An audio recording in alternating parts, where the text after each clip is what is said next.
affected by the rains if they were heavy in your area, and I hope it has not caused you any problems. We love the rains, but the rains expose our challenges in so many ways than we can actually withstand. This is a big issue on Channel 1 television and on 97.3 City FM. It's a show that comes your way every Saturday morning discussing the big stories of the week. We've coined it The Big Issue. I am your driver, Umaru Sanda Amado, and we have lots of big issues that will be putting on the front burner for you today. It is a conversation that you would not want to miss, and it's a conversation you can take part in by joining us on our various social media platforms. I'll be sharing those with you in a bit. Please stay with us.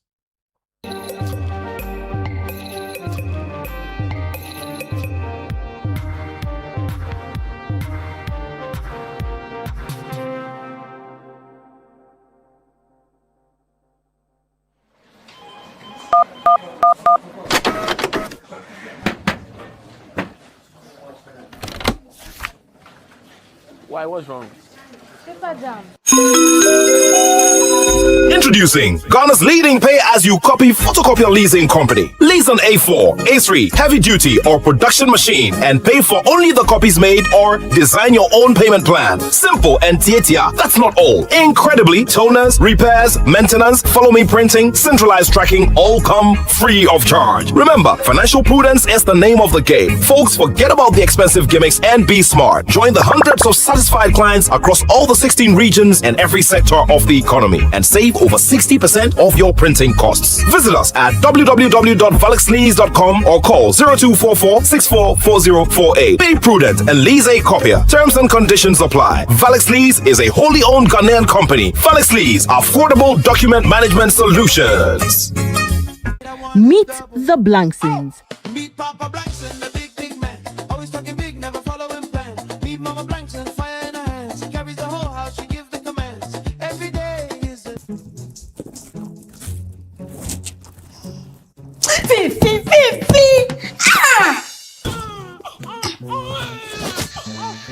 Have your baby. I'm tired. 3. Oh, Issy. Issy, help me. You loved the Blanksons, didn't you? Every Thursday at 7:30 p.m., the drama series took you into the wonderfully dramatic home of the Blankson family. Now, let's take you back to our conversation with them on the Upside Down Show. Hello, the Blanksons. Don't you love them already? You know, whose character really looked like them? I think him. Yeah. Right? Mrs. Blankson, how would you describe your character? I would say Mrs. Blankson is the keeper of the home. She's the one who pushes things behind the scenes and makes things, like she just makes the things in the home all come together. So, like they say, behind every successful man, there's a woman. Mr. Blankson, was there a point throughout the entire shoot that you felt, I wish I wasn't doing this? It didn't have to do with the content. Okay. It had to do with the time. Okay. The ungodly hours. I said, Join Join us this Sunday at 7 p.m. sharp, only on Channel 1 TV. Don't miss it. The vibe is too much. Were you at the 2026 edition of the Back to Your Village Food Festival? If not, then join us in reliving the entire festival through the Back to Your Village Food Festival playbacks, from the food to the music and to the cultural displays. We will take you back to your village, be it a Kan, in the south, or in the northern parts of Ghana. Experience it all over again with us this August by catching all the playbacks right here on Channel 1 TV. And if you missed the announcement the last time, make sure you look sharp next time. The 2026 edition of the Back to Your Village Food Festival was sponsored by EcoBank, Gino, Didi Chateau, Munchie Biscuits, Everpath, National Petroleum Authority, and supported by Jibu Water and Trillium Industrial Company Limited. I'm made in Ghana, you can take me to London.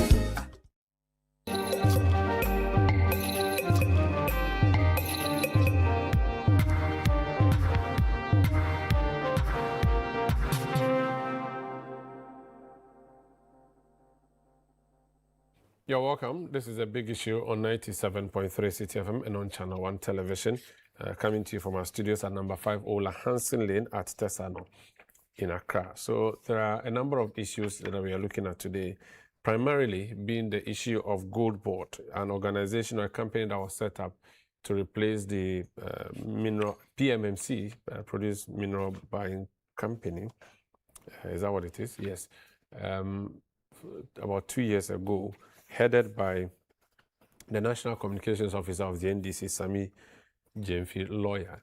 It has been in the news for some time now, and the news became perhaps a front headline or front banner this week after the minority decided, led by its leader, decided to go on a campaign to call out what it says were losses incurred to the Ghanaian economy through the activities of GoldBod.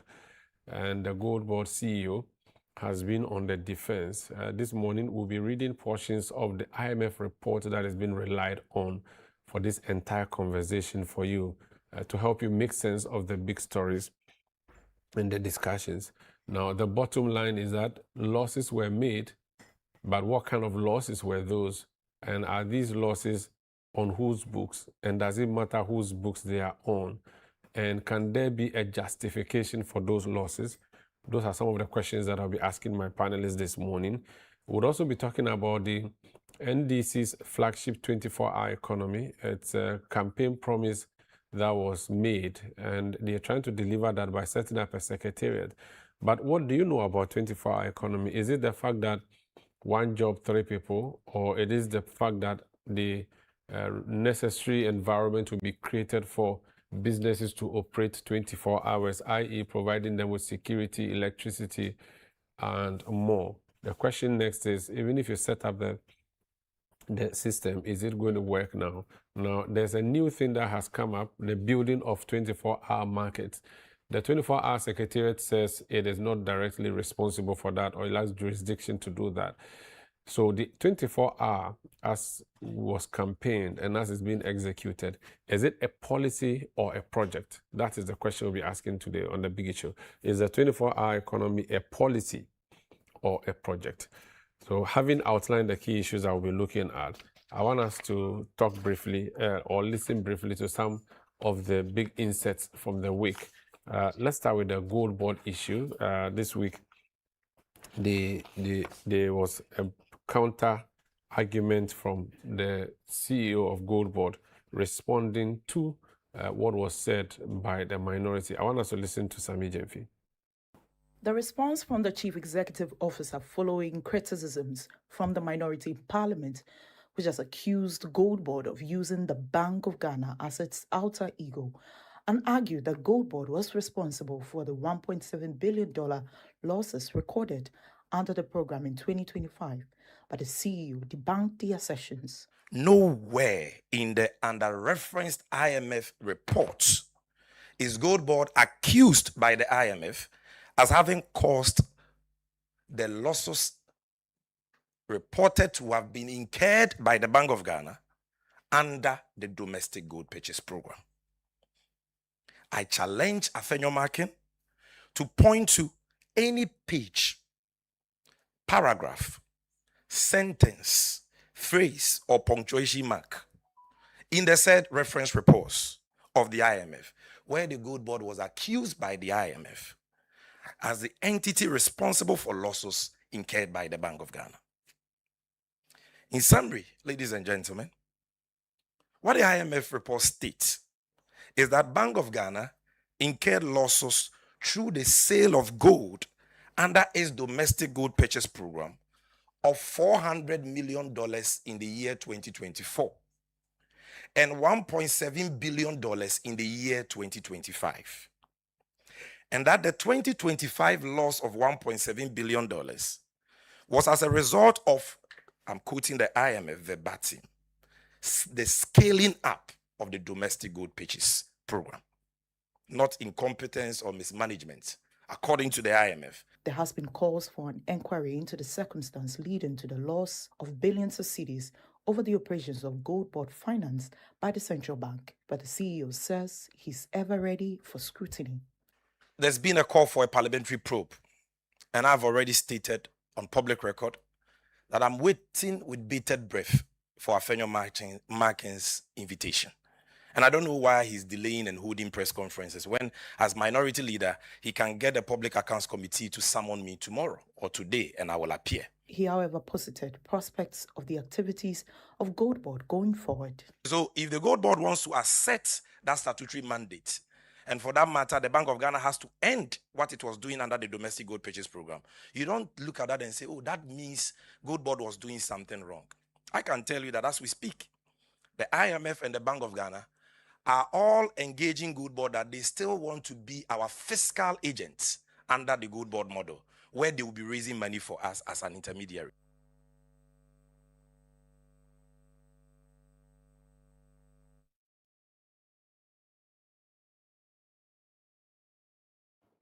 So that's Sami Jemfi, he's CEO of GoldBod, speaking at the Government Accountability Series at the Jubilee House.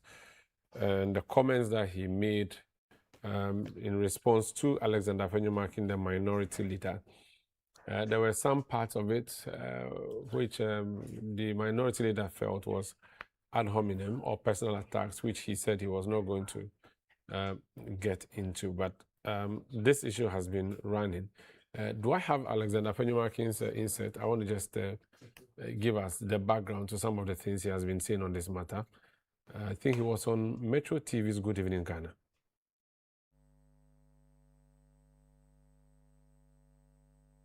Minority leader is not an easy office. Minority leader is not an easy office. Minority leader. Sometimes you can be lonely. When everything is going round, you have to do the heavy lifting. I'm ready to do heavy lifting for this party MPP. My stepfather fought for the party. My mom fought for the party. My daddy suffered for the party. And it's my turn. I will fight for the party with a clear mind. And I won't shake. What we are telling the people of Ghana about these losses is the truth. Nothing more, nothing less. We expect the NDC to be reasonable in coming, eat humble pie, and admit that indeed policy failures resulted in this. So that perhaps we can look at the way forward. But to be attacking us, I will stay there, deal with the issues, and pursue it. However lonely I may become, I am doing this for the party, and the right thing will be done. So that's Minority Leader Alexander Afenyo Markin. Now, before we get into the discussion, I want us to also briefly watch this video of Guzi Tano. I mean, if you followed Ghana's politics for a while, you would remember the half of a yellow sun, not the one from the land of the Igbo people, but the one from the National Reform Party. Was it New Reform Party? Was it New or National Reform Party? Like, was it New Reform Party or National Reform Party? National Reform Party of the year 2000, Guzi Tano. But for purpose of this discussion, he's a person in charge of the 24-hour economy secretariat. Contribute to the supply chain efficiency we want to achieve. Because if you have cold chain facilities, then your vegetables, your perishables, and so on have somewhere to be stored so that we don't lose or add to the 30 to 40% post-harvest losses that we have within the supply chain.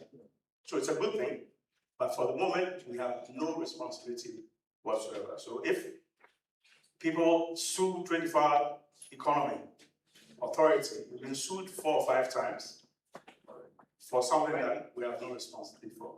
So our lawyer is moving a motion in November to get us to be removed from the defendant's list because we have no jurisdiction, we have no status in the matter, right? So that problem is a problem that the Ministry of Local Government is having.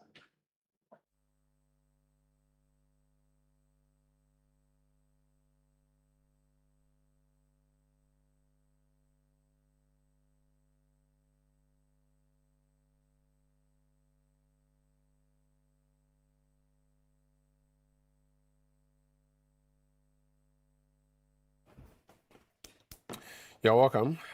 That's the coordinator of the 24-hour Secretariat, Gositano, who just spoke there to us. This is a big issue on 97.3 CTFM. Let me introduce my panelists in studio who would help us with the discussion. Facing me directly is a man who I've not seen on this show before, if I've ever even seen him before on this show. Kojo Nsafwa Poku. He's energy analyst, a member of the New Patriotic Party. You're welcome. I've been on the show, but this is the first time you are hosting that I'm on the show. Oh, good. I've been on the show like 3 times. Oh, then I was not around. Yeah. I had gone on a sabbatical by then. And he's the chairman of something committee. Co-chairman. The co-chairman. We have like 4 chairmen. How somebody will talk my party matter when you know the party. They love you. They love you. I think they love you. It's 2 codes. How can there be 4 codes? There's 2 codes. So who is the other code? The ranking in parliament. Okay. Hey, a big man. Yeah, Even in your position. You're sharing power with the parliamentarian. Yeah. It's an elephant cabinet. Let me introduce my panelists around the discussion. Duncan Amwa is.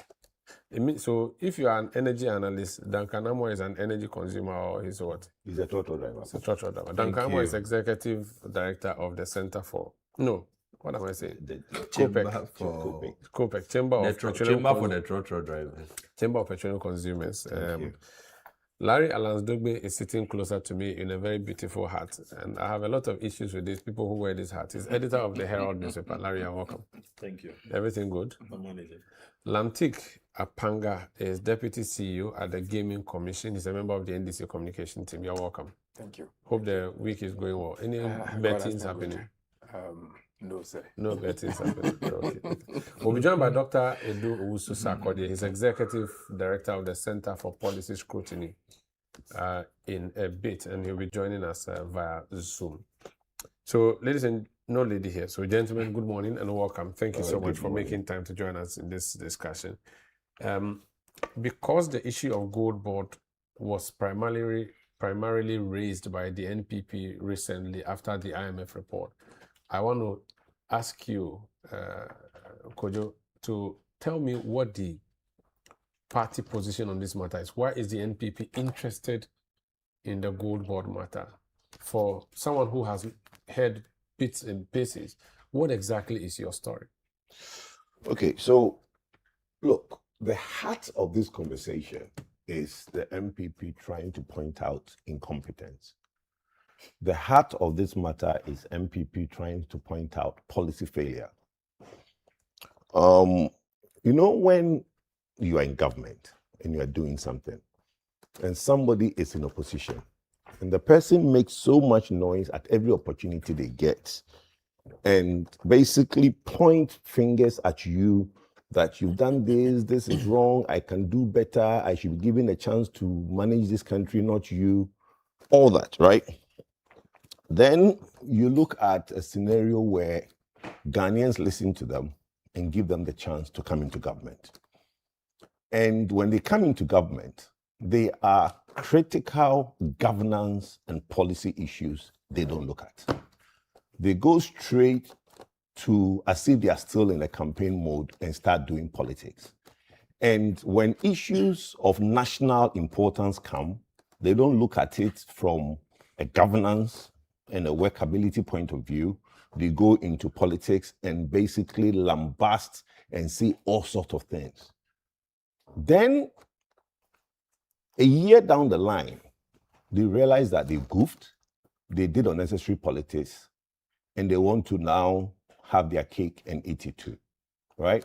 Now, let me explain. The issue at GoldBod, you know, I will tell everybody I'm the authority on this matter.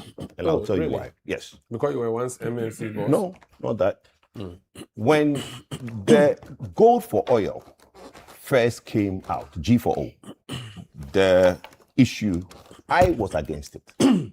I was against it from 2003. And you see... That's a policy where the government was sending gold. The domestic gold purchase program started off primarily with 2 things. Yes. One, to buy gold and store at the Bank of Ghana as reserves.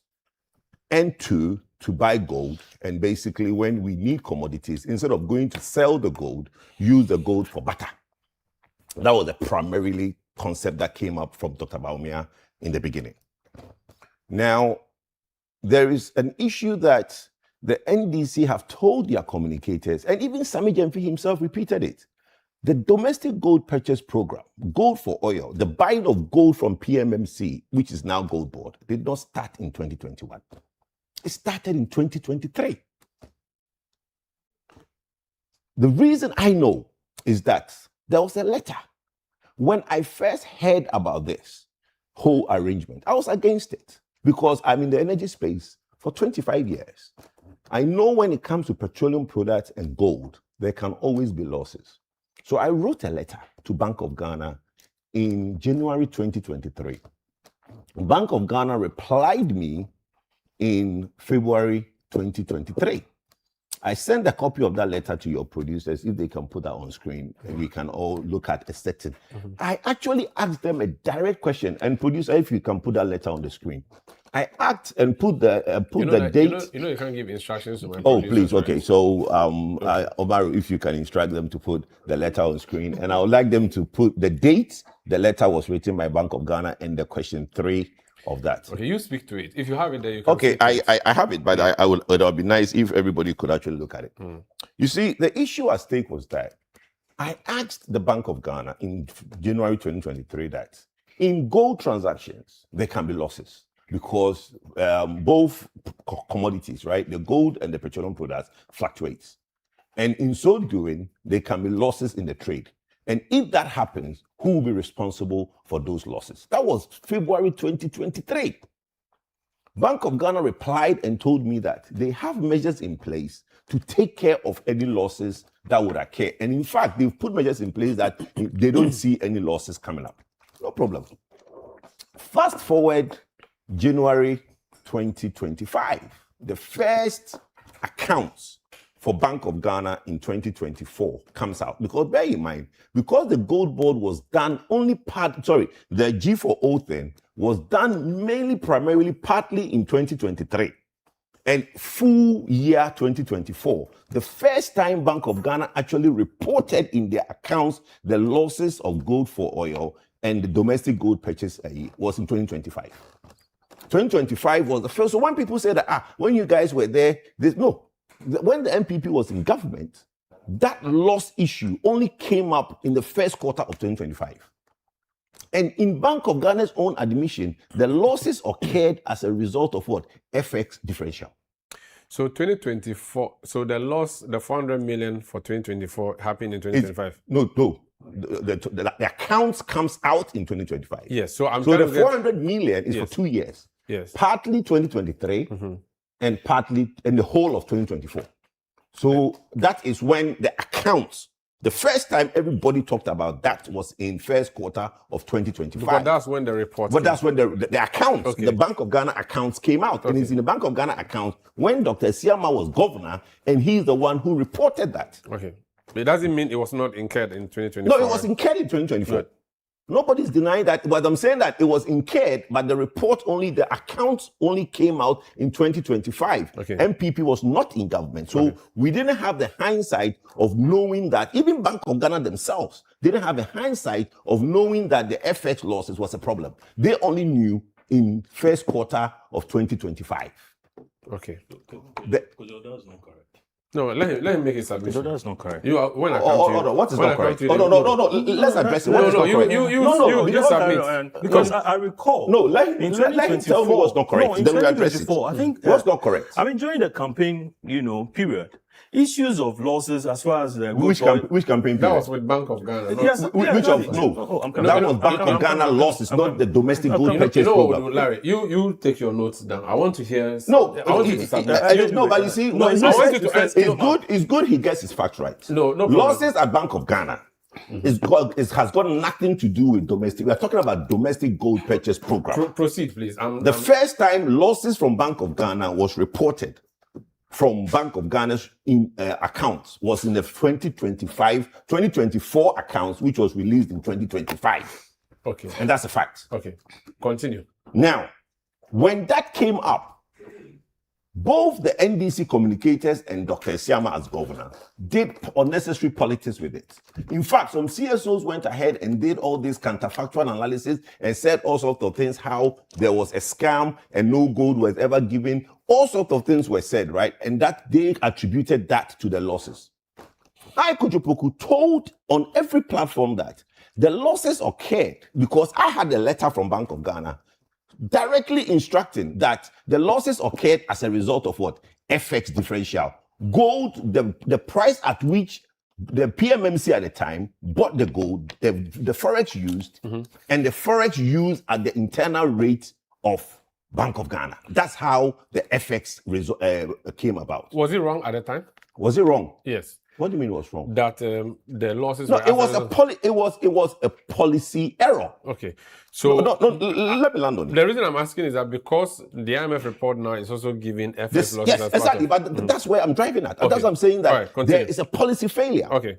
Now, when they took over, the governor took over. Do you know who became the second vice of the Bank of Ghana?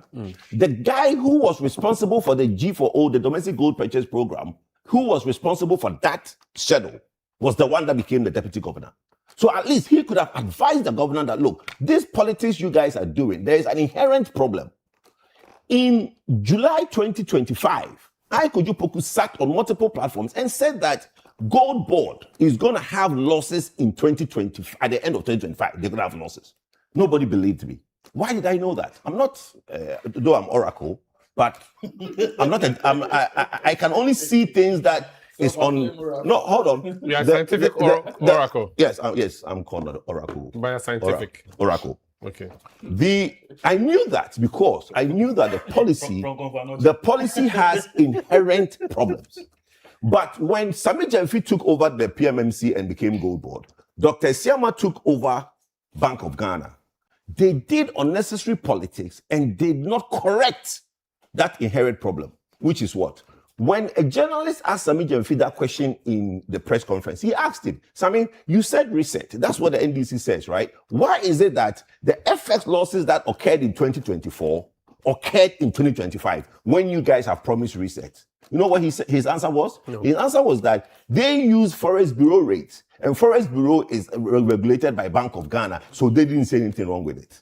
But there was something wrong with it because today, because they've learnt their lesson, right? When you go to the GoldBod website now, the exchange rate they use is the Bank of Ghana internal rate. They no longer use any other rate. So the point that everybody is making and why everybody is running around trying to defend this thing is that in his own submission, the cause of the loss, nobody is saying that the loss sits in your books. No. The cause, the person who caused it is you. Because if you had only now consulted when you came in and realized that 2.1 billion Ghana cedis was lost in 2024, you would, if you have not paid attention. No, but it's true. If you have paid attention, you would not have made 22 billion. Because so you should have learned from the... He should have asked why. The Bank of Ghana governor should have asked the second deputy why there was a loss. And in their letter to me, it clearly states it, that the losses occurred as a result of FX. So in the whole of 2025, why are we still coming back to now defend an FX loss? Does it make sense? When we knew it in January 2025. So we had something to guide us. We had something to guide us. Because I knew it. Because I had a letter from Bank of Ghana in February 2025. Okay. Omar, you know what I'm saying? Now, the second part of the conversation that people don't seem to get is that the asset fees and the charges by GoldBod, they knew it was a problem. Because they knew it was a problem, in October 2025, they went and Bank of Ghana and the GoldBod negotiated it downwards. At what point did you know it was a problem? You had been in power from January. In October, that is when you went and negotiated it downwards from the 16%. October 2025. As per the letter that your own people brought on certain platforms, which the Bank of Ghana wrote to GoldBod, there is a letter dated October 2025 where there has now been a renegotiation of the fees downwards for the commission paid to GoldBod and the assay fees. Because clearly everybody knew that it was a problem. The point that we are making And people trying to bring direct you to go and look at the accounts of GoldBod and there are no losses there. We know the losses doesn't sit there. But the cause of the loss, and that's what the IMF document talks about. It says the cause is the domestic gold purchase program. Now, for the last 18 months, everything good in this country is caused by GoldBod. The cedi, the dollar to the cedi, stable economy, this is all Sami Jamfi and GoldBod. They caused the stability. They caused the cedi to come down. They caused all that. So why are they the cause of the loss? That is a simple conversation. Now, we are telling the Ghanaian women at home and then the Ghanaian men and all the people at home is that this is a government who came in and said they don't have $1.4 billion to complete Agenda 111. But it's okay to lose $1.7 billion and somebody will say that, economic costs, policy costs. There's been arguments, you've heard it. People justifying why. I was even on your show one day when the ranking in finance tried to justify why policy costs. If the dollar to the cedi is now doing seesaw around 10 and 12, right? And that is justifiable if my good friend Dr. Manteya goes on Joy to say that, if GoldBod brought in 10 billion, it's okay if they lose 1.7 billion. Is that not? How can that be, Omaru? This is a government. How does it make? This is a government who says it doesn't have 1.4 billion to a complete Agenda 111 to employ 60,000 doctors and nurses and over 30,000 allied health workers. But this loss, they don't have money, but it's okay to lose 1.7 billion. But this loss, was it money that we already had there, which was lost, or was money we should have gotten that we didn't get? Look, whichever way, it's Bank of Ghana's money that's lost. Okay, Bank of Ghana gave money to GoldBod. GoldBod used the wrong exchange rate, knowing very well that the exchange rate that will be used for the accounts is the internal rate of Bank of Ghana. Today, they've corrected it, so they knew it was wrong then. If they felt so strongly that it was right, they would have continued. So this loss was because of the use of the Forex Bureau? Yes, rather if than I give you, okay. Yes, I'm coming. So does it mean someone pocketed this money? No. They see the pocketing of money doesn't come in. No, but that's not an issue. Money that has been lost, the money that could have been used for other social infrastructure is lost. Money. What about the other argument? What if the exchange rates were higher? Would we not have still made this loss or even more? If exchange higher, how?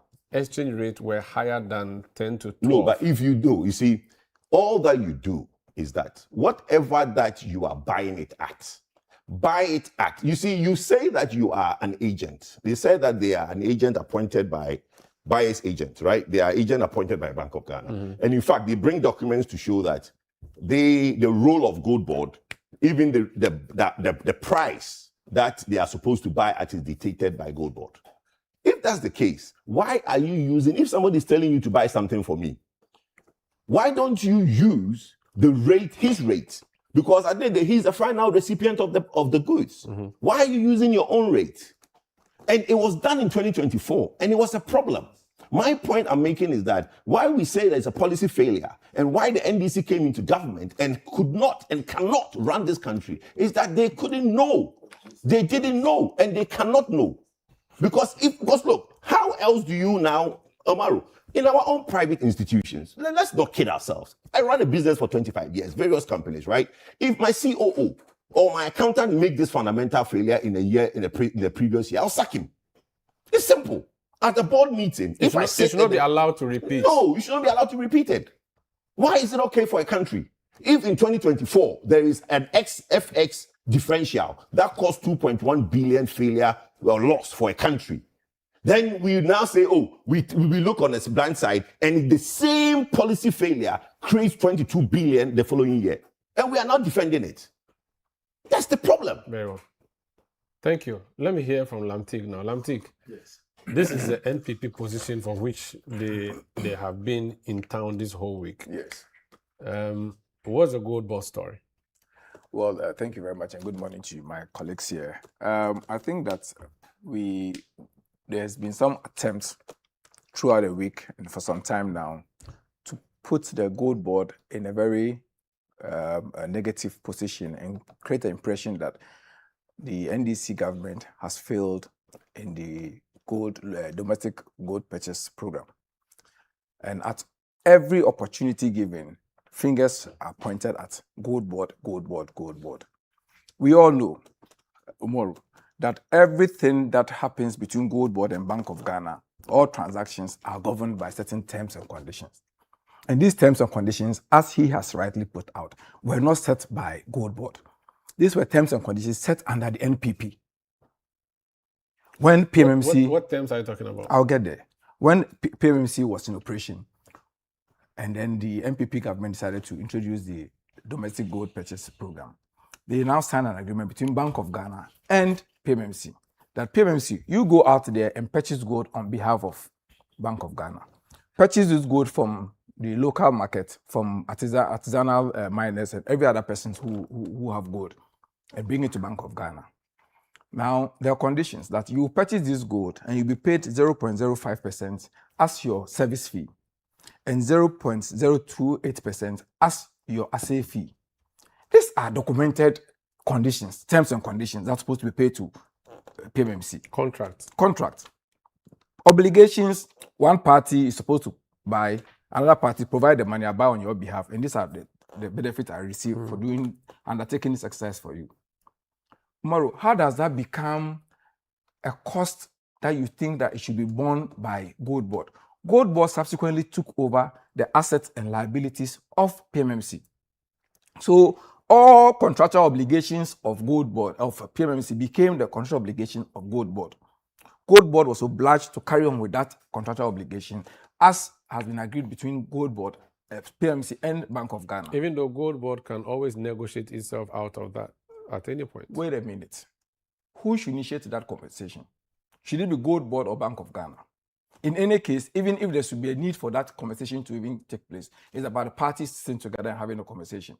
So to create the impression as if GoldBod has deliberately siphoned and taken away from Bank of Ghana 22 billion Ghana cedis, it is ridiculous. It doesn't add up.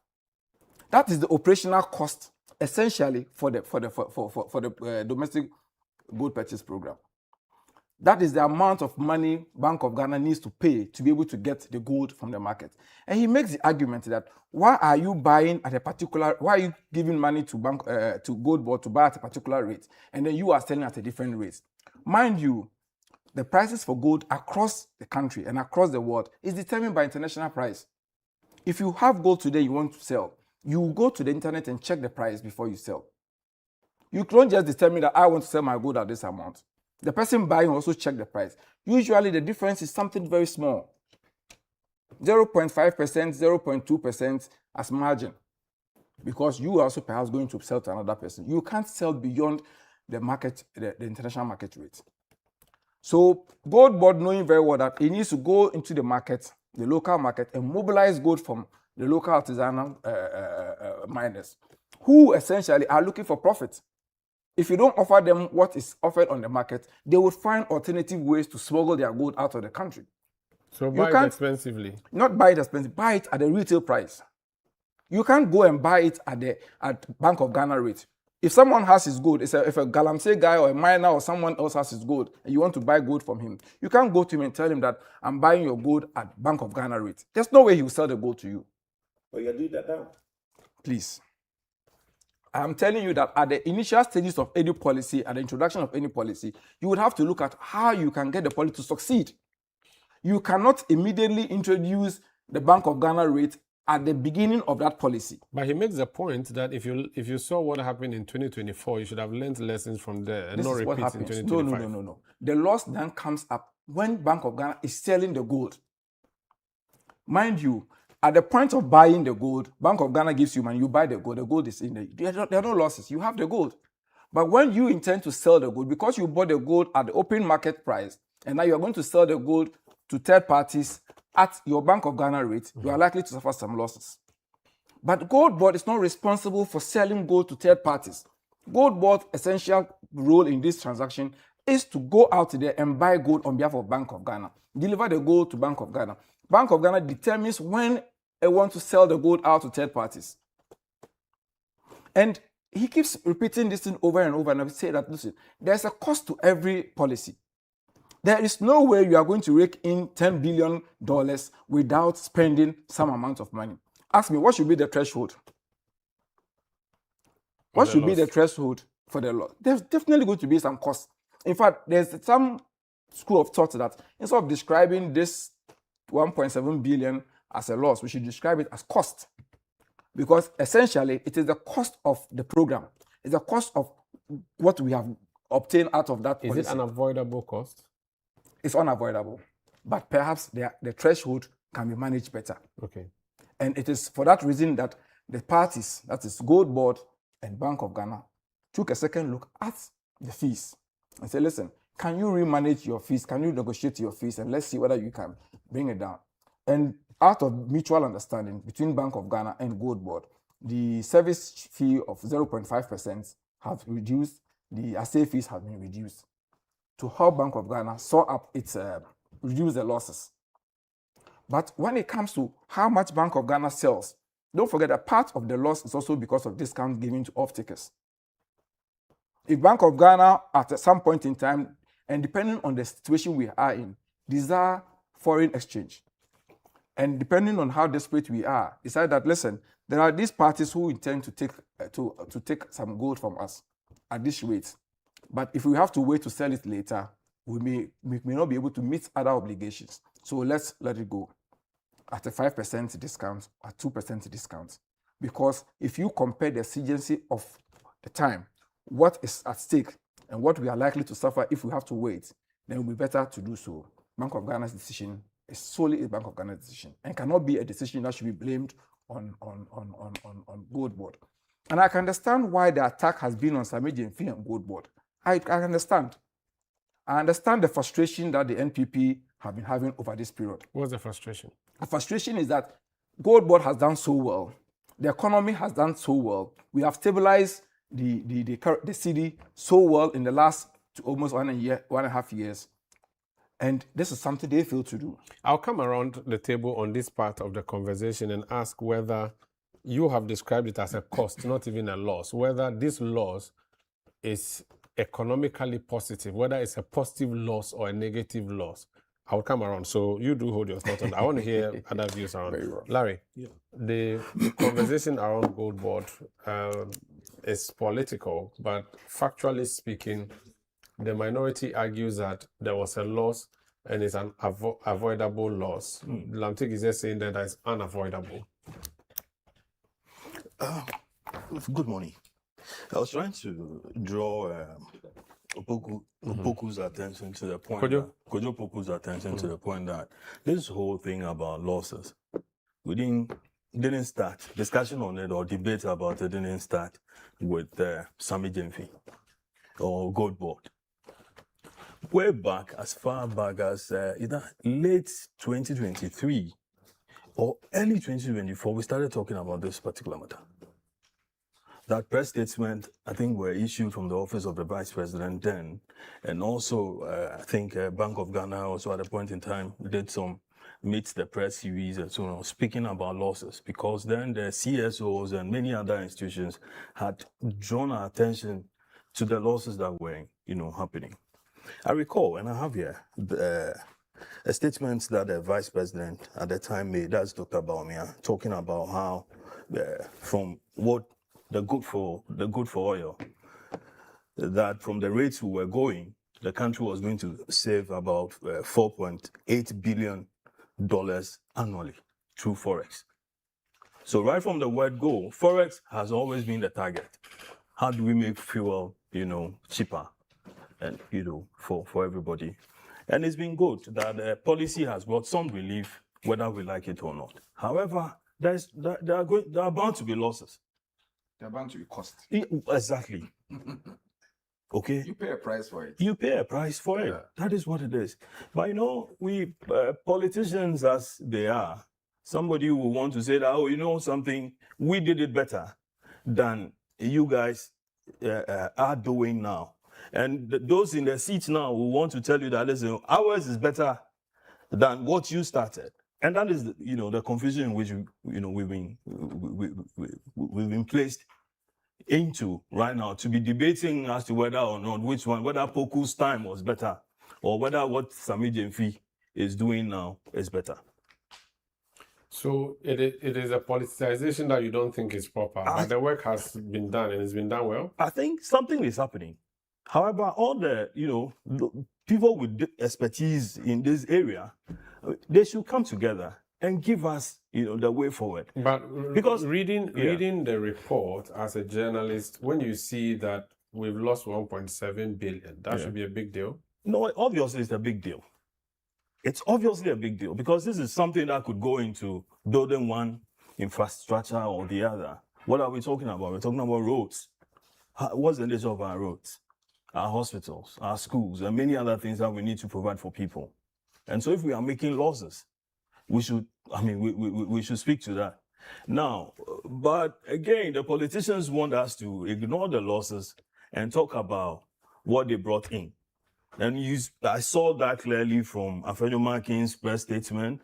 I'm seeing that from Poku's argument. And I'm seeing that also from Sami Jemfi's, press conference as well.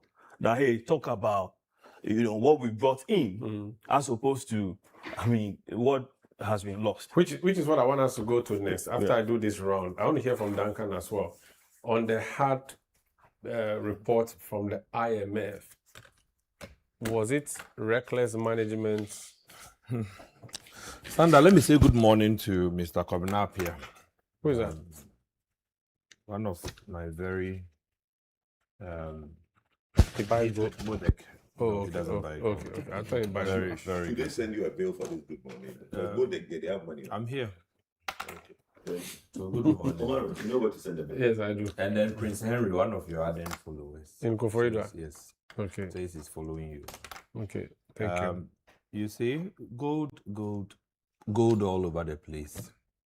Gold Coast, GoldBod, gold for oil.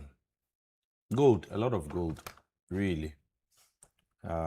What happens to the trotro person? Is the gold really benefiting them the way they would have wished it does? When I heard the minority leader put out these numbers, my initial thought was that the usual politicking, Sander, and that they needed to find some, debt to put on somebody. And as usual, in Ghana, it's a zero-sum game for the political class.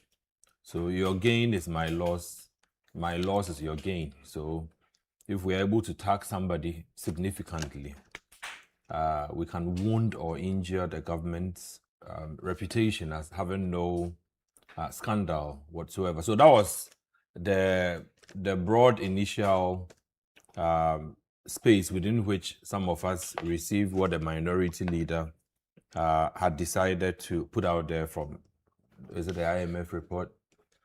The succeeding days, however, would bring to the fore the fact that there was some credibility in what the minority leader was saying, except that if you sit on the side of the NPP, everything he said was correct. If you're on the side of the NDC, everything he said was not right.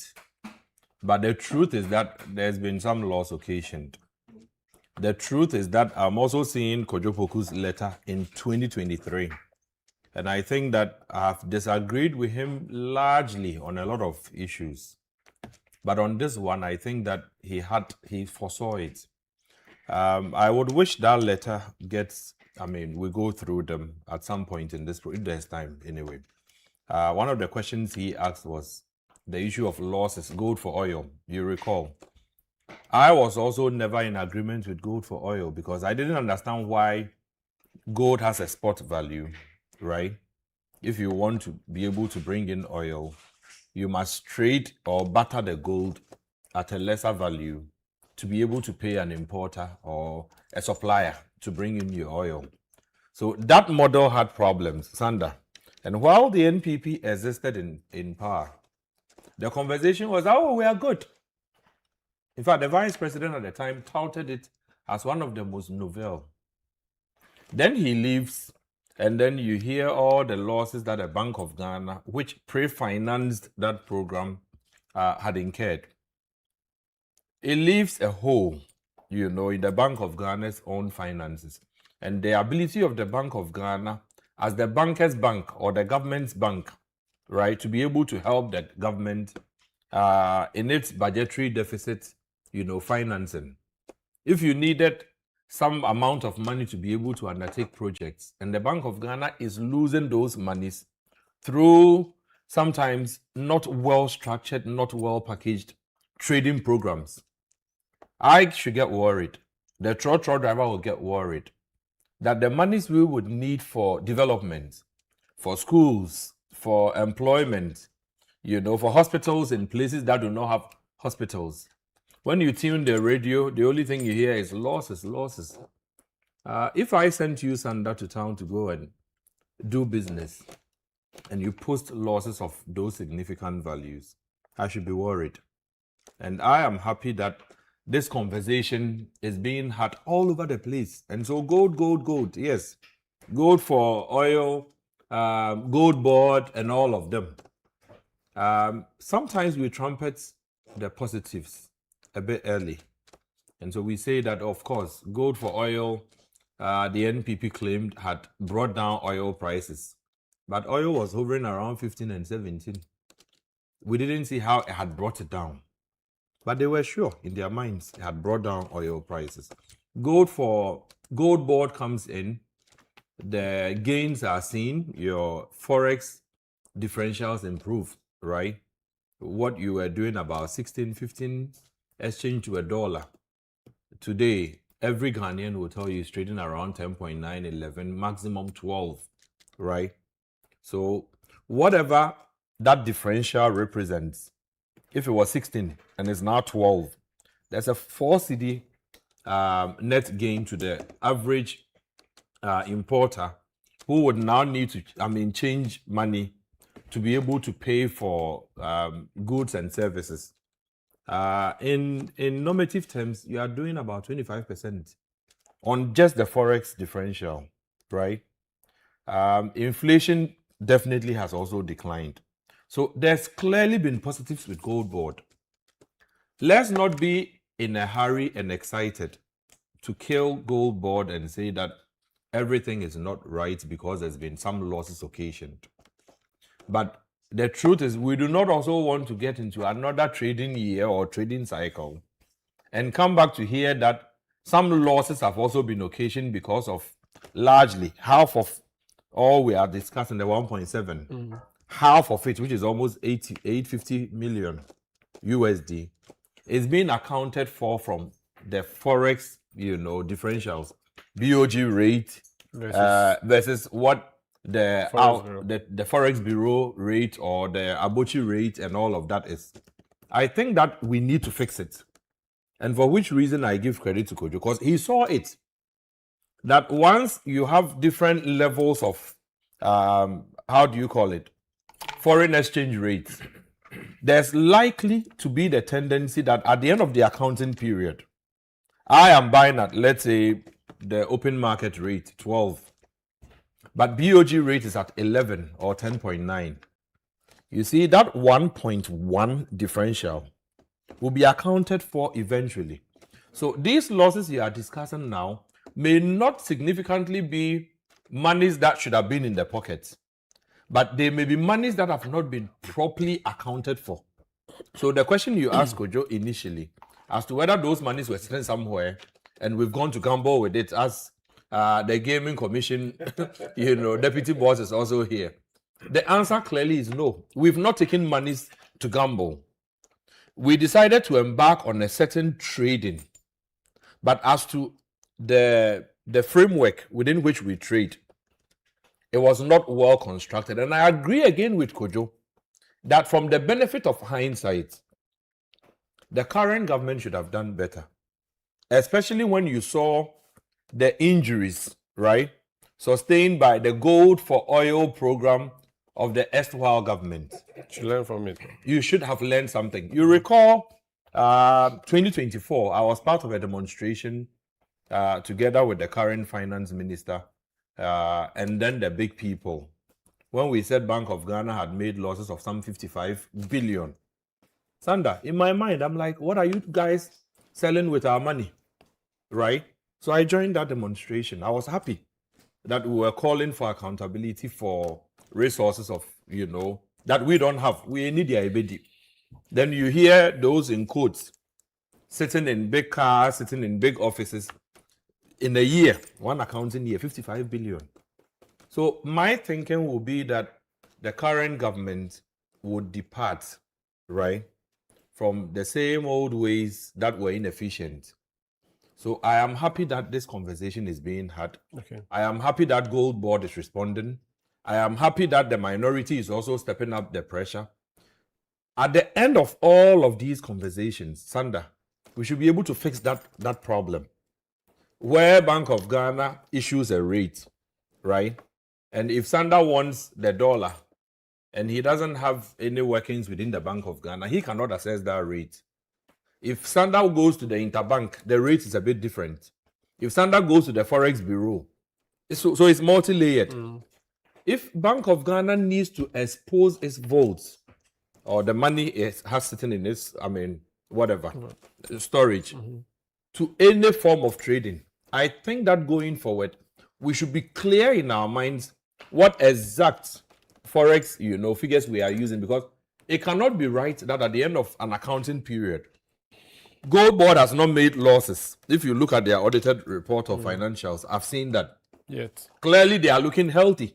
For any company, Sami Jemfi would be very happy to say that, look, I came in AGM, he'll be at celebrating. AGM, yes, he will be applauded because I came in probably zero, P&L. I've been able to, at the end of the accounting year, aggregate so much, I have made a profit. But losses sitting in the books of Bank of Ghana would indicate that some inefficiency somewhere did occur. And so I'm hoping that at the end of all of this discussion, at the end of the MPP, NDC back and forth, we'll be able to fix that problem. That does not allow the BOG to now go and fund trading programs. Sanda, it's very dangerous. The Gold for Oil program, if you go through Kojo's letter, he was clear in his mind. Price volatilities between gold and oil. If gold prices should drop and oil prices should go up, it means you need more gold, right, to be able to pay for. Meanwhile, you've already given the CD out to buy the gold. So if I bought this amount of gold, the price of oil has gone up. I need 2 of this. It means that whatever I invested in buying this gold, right, I need more of that to be able to get this, to be able to get the same amount of oil. So there were inefficiencies all over the place. And I am happy that as an MPP member, he still had this disagreement and took the fight when to MPP them. was in power. When MPP was in power. I'll be happy to see the same NDC today, also ask questions and trying to find a solution to all of these our problems so that we don't exactly kill GoldBod, but we also don't exactly give them a blank check to operate. To operate and say that we've operated. The losses that were incurred were not our trading losses, but they are losses to be borne by the funder. Okay. I'm hearing that BOG says it's no longer funding directly. There are some changes.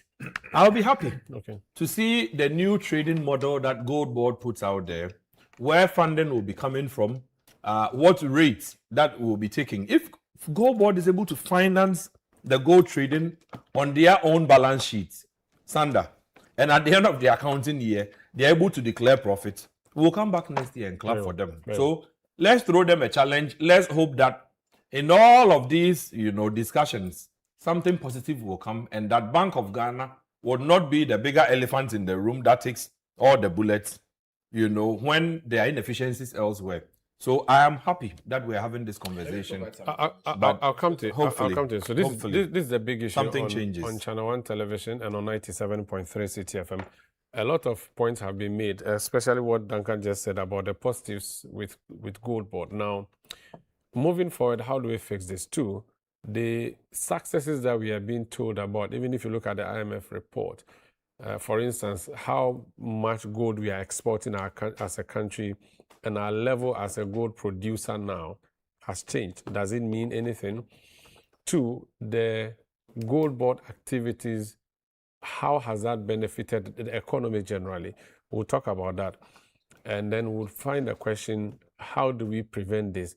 These are some of the questions that I'll be asking when we come back. This is the big issue. Do send me your messages on 020-444-7033, 020-444-70333, or 0539-986-996, 0539-986-996.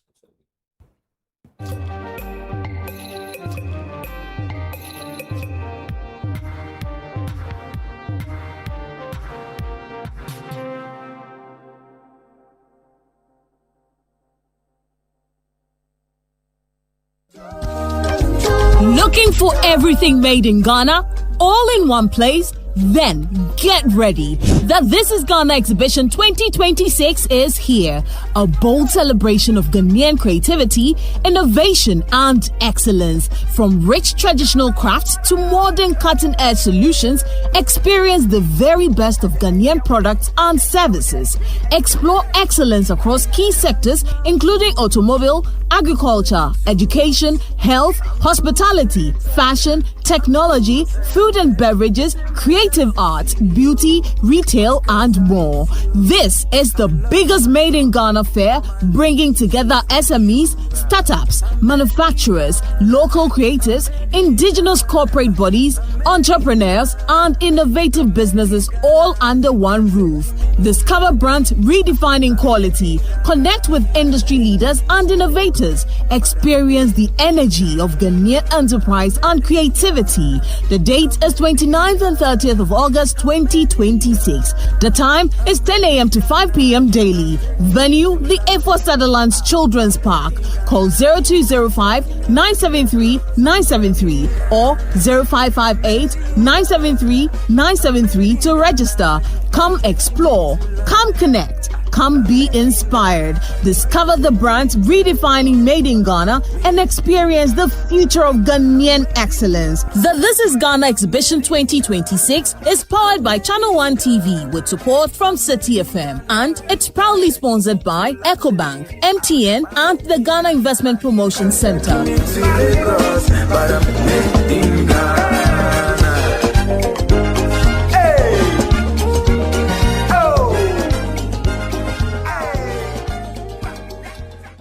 Meet the Blanksons. Meet Papa Blankson, the big man. Always talking big, never following plan. Meet Mama Blankson, fire in her hands. She carries the whole house, she gives the commands. Every day is a...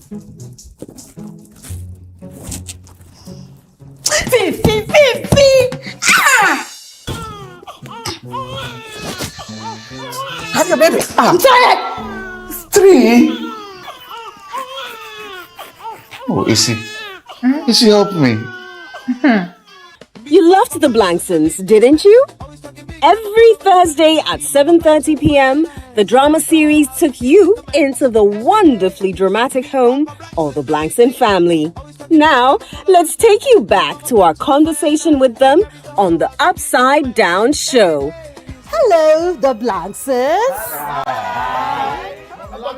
Don't you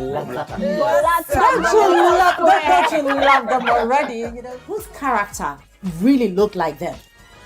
I think, yeah. Hey. Mrs. Blankson, how would you describe your character? I would say Mrs. Blankson is the keeper of the home. She's the one who pushes things behind the scenes and makes things, like she just makes the things in the home all come together. So, like they say, behind every successful man, there's a woman. Mr. Blankson, was there a point throughout the entire shoot that you felt, I wish I wasn't doing this? It didn't have to do with the content. Okay. It had to do with the time. Okay. The ungodly hours. I said, join us this Sunday at 7 p.m. sharp, only on Channel 1 TV. Don't miss it. The vibe is too much.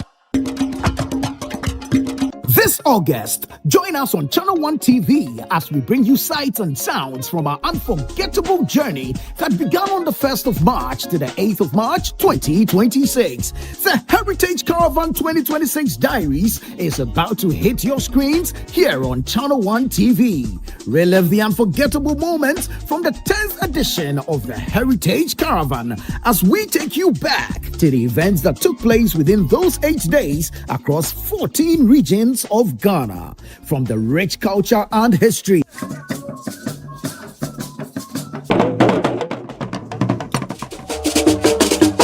to the stunning landscapes, mouth-watering cuisine, and unforgettable experiences.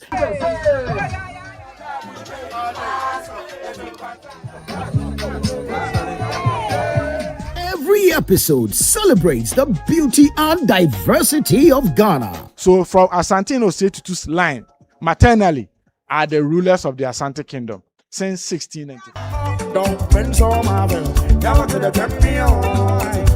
Don't bend so Marvin, now to the champion. What's up? What's your tiny goo? What's up? What's your tiny goo? Way now will be that. What's up, company goo? What's up? What's your tiny goo? What's up? What's your tiny goo? Way now will be that.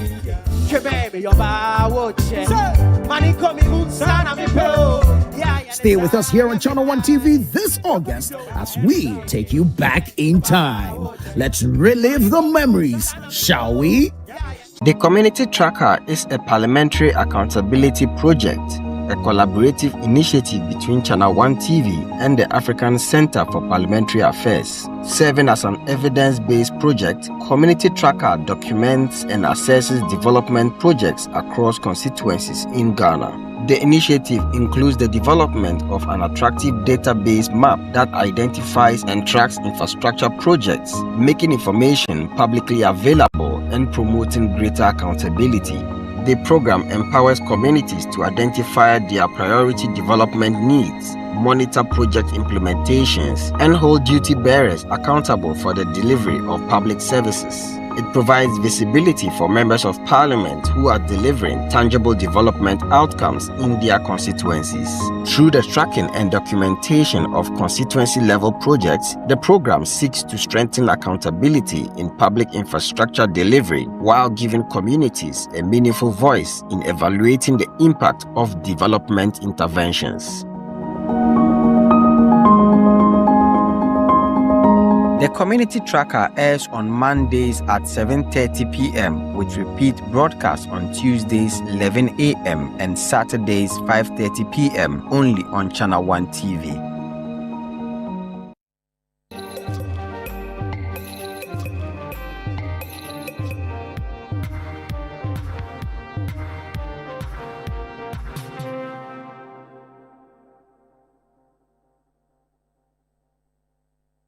You're welcome back. This is a big issue on Channel 1 Television and on 97.3 CTFM.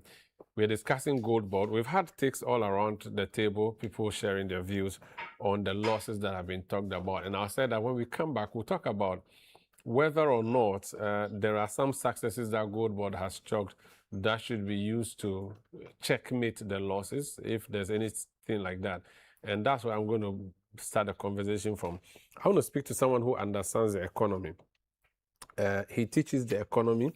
He's executive director of the Center for Policy Scrutiny, but he's also a senior lecturer at the University of Ghana.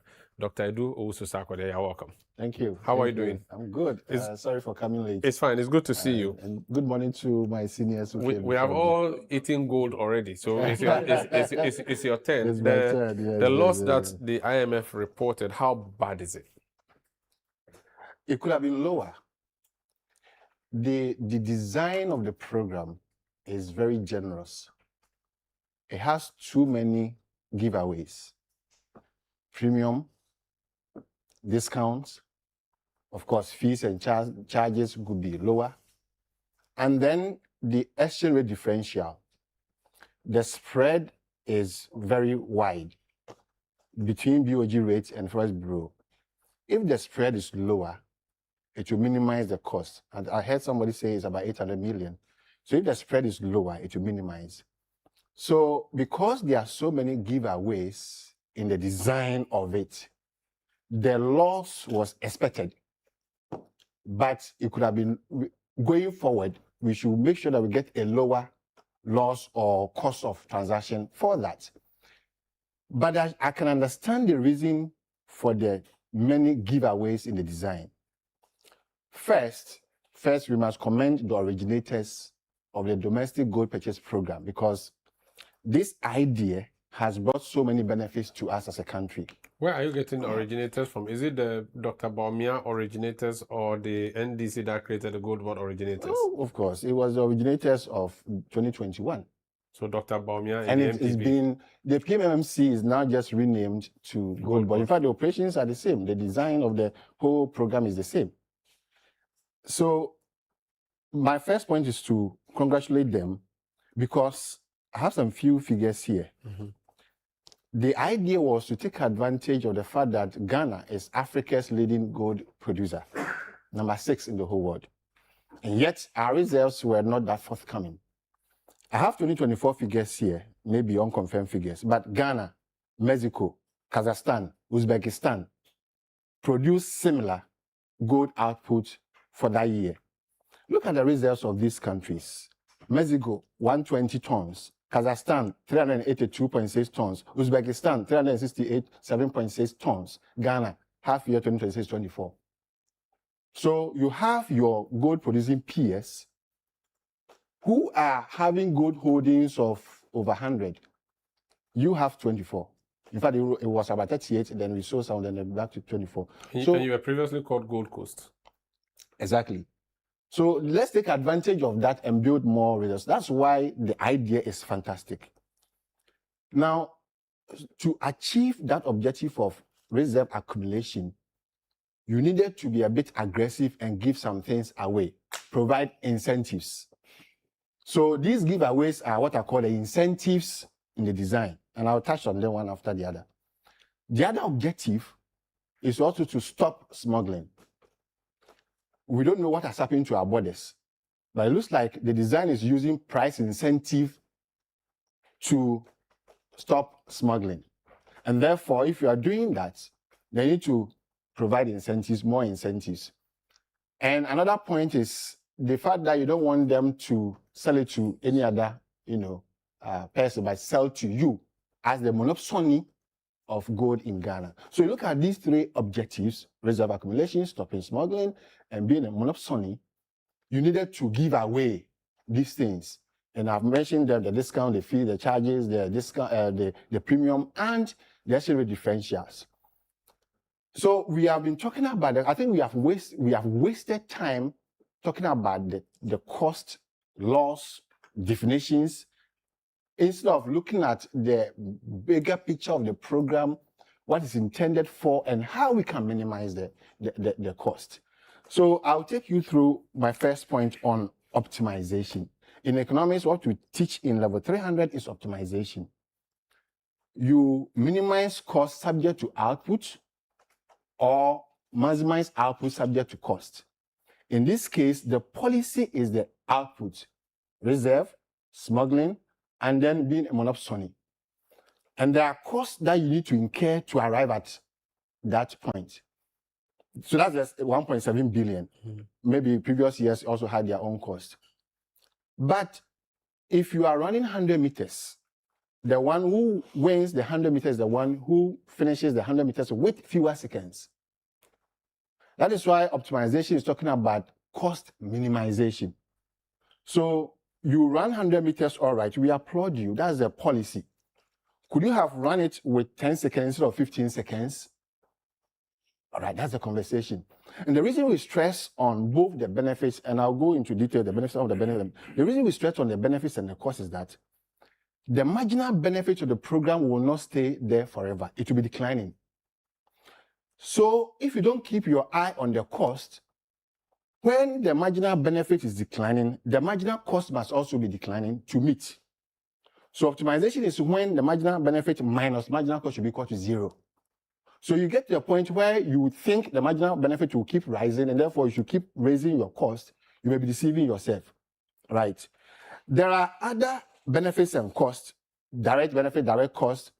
I think my take on accounting laws because it's in the books of BOG, transaction cost because of the value chain, and the IMF did not use economic cost analysis. As an economist, I may be biased. I think that's what adds to the value of our discussion, the economic analysis, the cost-benefit analysis. Let me, on my head, just top of my head, let's run through some of the costs and some of the benefits. Some of the costs for the program, the fees, the charges, the exchange rate differential, the foregone tax, 1.5% withholding tax foregone. That's about 2 billion Ghana cedis foregone. And that's even, it's not been accounted in all our conversation. Our conversation has been set on 1.7 billion, 22 billion Ghana cedis. It should be higher. It should be higher. That's why I'm saying we should look at it holistically as a policy, the benefits, the list of benefits and the list of costs, both direct and indirect. And another cost is the opportunity cost. So as economists, we always talk about opportunity cost. My opportunity cost of coming here is the sleeping I forgot. The opportunity cost of the over 130 billion cedis given to GoldBod to do the purchases. It could have constructed road, built hospitals, done so many projects, but we've forgotten those projects, and then we have sacrificed the over 133 or so billion for this program. And the environmental cost. So far, we have not estimated the environmental cost. Sorry. It's unquantifiable. Yes. We should be able to at least have an idea. We have environmental economists in the Department of Economics all over. In fact, BOG, Ministry of Finance, GoldBod should have a research department. They should employ me as a consultant anyway. They should have a research department to give us the flow of benefits and cost of the project so that we can appreciate it very well in all our discussions. And so the point about Galamsey activities and the fact that GoldBod, whether they are buying from Galamsey or not, I am getting a cue from the fact that smuggling gap is closed. The gap between export and import is closed. When it's closed, it means that smuggling is lower. If you have closed the gap, then where is the Galamsey good? It's a serious question. You are buying it. Exactly. Because you have closed the smuggling gap. If you are buying it, then we should pay attention to the environmental cost. The water bodies, the arable land which has been destroyed, cocoa production has been declining, food production, food security is at risk, and the rest. But let's also look at some of the benefits that, as economists, we are interested. First, the objective of the reserve accumulation. Number one producer of gold in Africa, you should be building more reserves, and I think we are doing that as a country. Smuggling control. I don't know what has happened to our border control, but we are using price incentive to check smuggling. The stability of the city, again, I have my reservations about that because a country that wants to industrialize and promote exportation should not celebrate city appreciation. Yeah, but for now, you celebrate until you because start exporting. your economy is import dependent. Until you start exporting, you celebrate. Exactly. So that's why in my latter part, I will build on that because you must build on stability. The stability cannot sustain itself. This CD inflation, whatever we are talking about, they are not self-sustaining. Unless the goal is in perpetuity. Exactly. You need a policy that can sustain that. That's why it's important now that economic transformation cost is lower because of the stability, this is the time for the economy to take off. We should build on this stability, production, and all that. 24-hour economy. Exactly. And I'm sure we'll discuss it later. Yes, that's what we're talking. See, and it brings us back to the point of coercion of policy. On one hand, you want to industrialize and export. On the other hand, you are pursuing CD appreciation. The two policies do not match, right? And then the other one is the credit rating agencies. Of course, when your CD is stable, they're looking good. They are looking good. Business confidence, FDI inflow, and all that. So those are the benefits. Some of the benefits of that, the import cut, and also the debt service. The debt burden has reduced in the external debt burden because in CD terms, use a lower exchange rate, so the burden will be lower. And then the interest payment will also be lower. So it's the tall list of the benefit. Yes. I'm not an economist, but can you add the cost of living to the benefits? That there's a better yes, indirectly you can go round because we are import-dependent economy. There's a pass-through effect of the exchange rate on inflation. Again, is what we are seeing, right? So we must have a clear mind about this. That's why we teach cost-benefit analysis in level 400. Okay. So that by the time you join Umar Sanda in City, you must have the tall list of benefits, tall list of costs of any project. Okay. Of any project. Okay. And my issue about this GoldBod Bank of Ghana Ministry of Finance is that the optimization doesn't seem to come in their equation, in their conversation. First, the fiscal policy. You listen to the Minister of Finance, he says, I don't have revenue, I'm not spending. And it's not an optimal level. The optimal level is raise and spend. Because there are two ways of closing the gap between revenue and expenditure. Either you cut expenditure or you raise the revenue. You have chosen the former by cutting expenditure. What about the other option, which is more optimal? So you raise the revenue, you can still keep your deficit lower and still get the road constructed, right? That's optimal.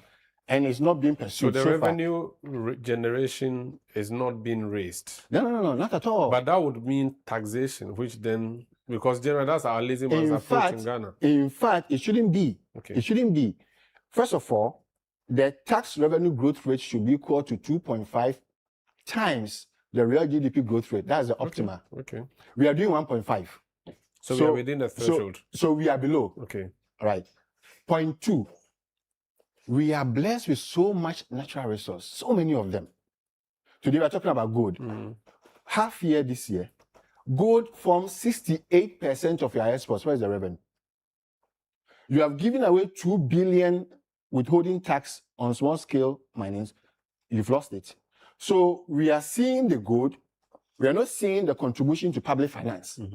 So honestly, if you ask me, my first proposal wouldn't be about tax. It will be about the natural resource, crude oil, gold, especially gold.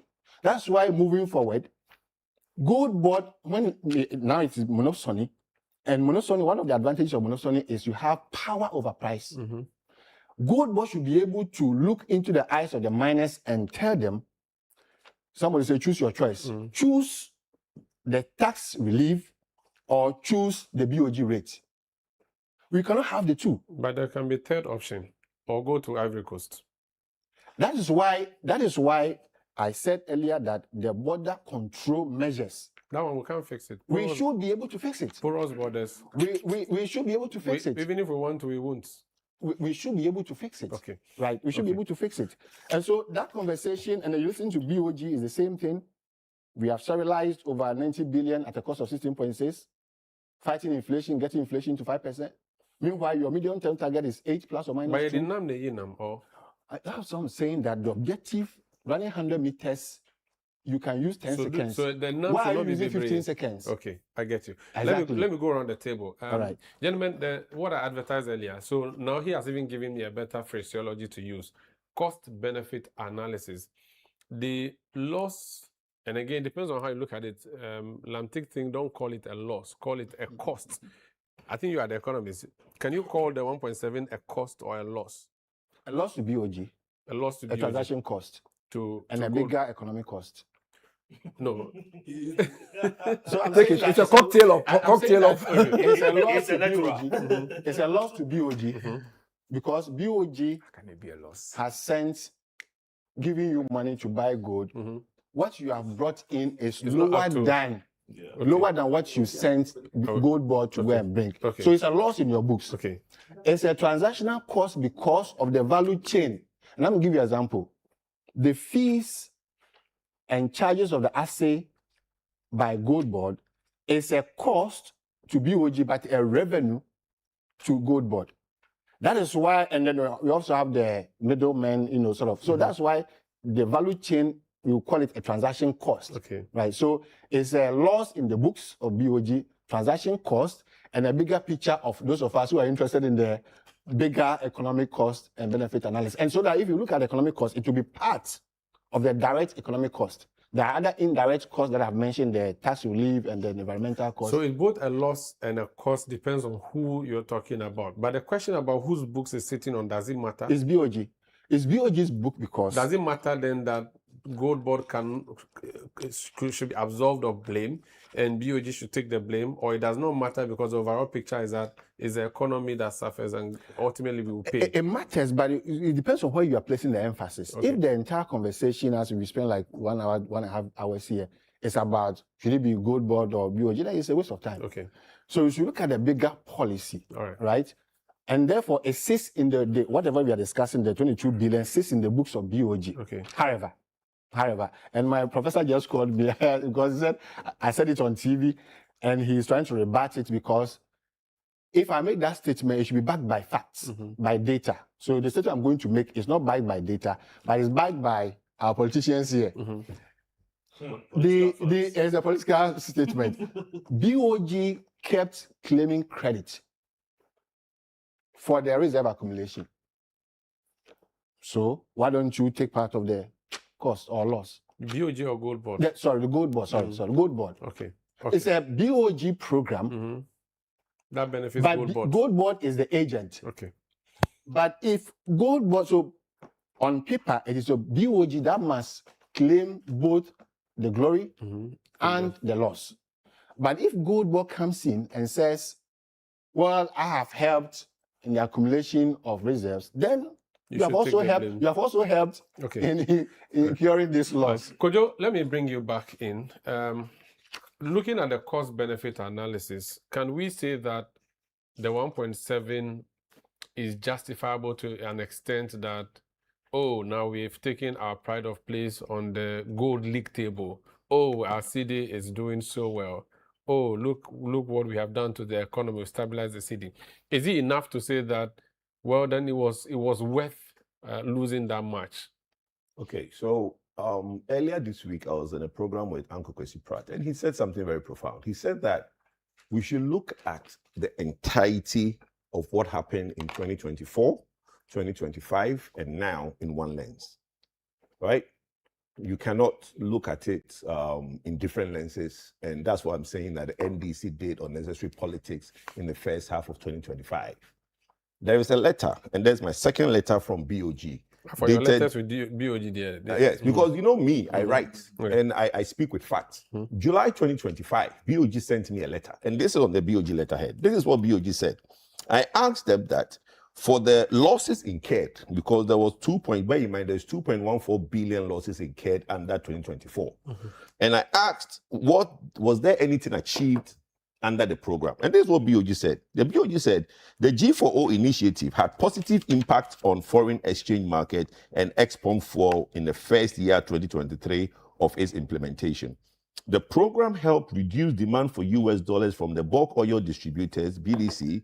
A total FX demand of 1.66 billion would have otherwise increased demand for the interbank FX market and put pressure on the exchange rate to cover delivery of 56 cargoes totaling 1,847,000,000 metric tons of petroleum products as at close December 2024.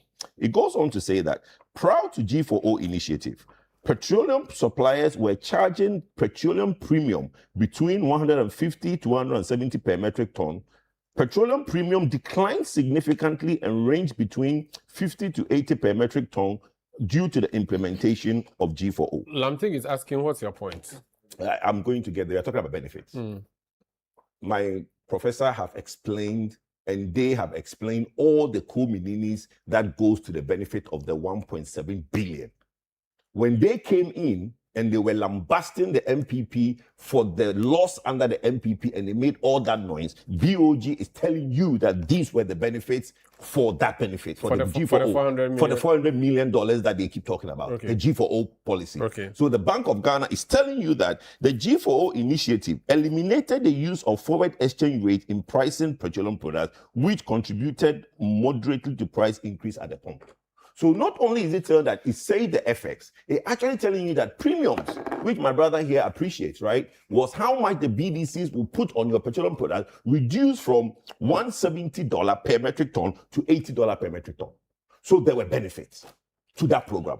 So there are always benefits. There's always benefits, but that's the point I'm making. You understand? So that's the point I'm making. That's where I'm saying that. But when the politics enters that. Thank you. So that is where Kojo Poku said that. The Saul that became Paul was the biggest prophet, because you see, I disagreed with G4O initially. And when I now interrogated, and that's why I write all these letters to Bank of Ghana, to understand what's going on. The fundamental policy of the domestic gold purchase program is the beautiful initiative ever created in this country. Nobody can take that away from Dr. Bawumia. Because you see, everybody wants to make it look like it's a bad policy. It's not. Until the DGPP came, the only two big entrants of FX into our vault was either Euro bond or cocoa syndication.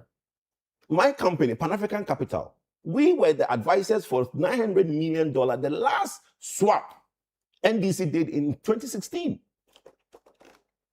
That was how we managed the in-between. You do a swap with Afro-Exim, where they give you some dollar. In your lean period between the bonds and the cocoa syndication, they swap your SSCD for dollar. But now, you don't need to go through all that. Your city can buy all the gold in the world and then use that as what? As reserves. So the idea that sits, it is what I disagreed with was the adherent problems. That's why I could point to that this and this and this is a problem. The $16, which was the cost for reserve recovery, was a problem because for me, I thought it was too high. So when these things come up, nobody is saying that it's not a good policy. Okay. And you see the difference between, and I like the way the professor took a lot of things out. No, it's a proper lecture. I wish I was a student of economics. You see, the point is that he makes a point, and he used a word. You didn't say mono. Before GTech comes after me, I'm still a doctor. Doctor. You said something. You didn't use monopoly. You didn't use monopoly. What's the word you use? Monopsony. Monopsony. Yeah, monopsony. Monopsony. What does it mean? Being a sole buyer. Okay, monopsony. So like GoldBod. Yes. Monopsony. Okay. So you see the difference between PMMC and GoldBod. When the program was being drafted, at the time we didn't have the GoldBod model. So you needed to give a lot of carrots to the environment to be able to mop up the gold. When GoldBod came in, they should have discounted a lot of the things that existed during the PMMC. Because they are regulator. They were regulator They are and backed by monopsony. law. They are backed by law. Yes, no, but He loves the word. But you understand? So that issue. Except that my concern is that if you try to crack the whip as GoldBod now as regulator, the people will cross the border. I agree, but you know what we should have, and you know what we should have, and I've been saying this and nobody listens. That's why I'm saying that the people that lead that institution should have a listening ear. Ghana is a big gold producer. We should have our own gold reference rate.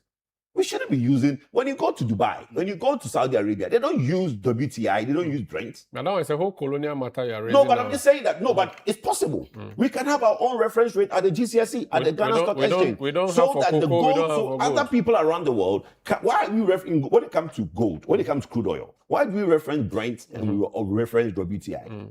Why can't the world get to a point where we have now done it in such a way with the GoldBod coming in? Ghana Gold. Ghana Gold reference is also, yes, but that's what it is. That's a brilliant idea.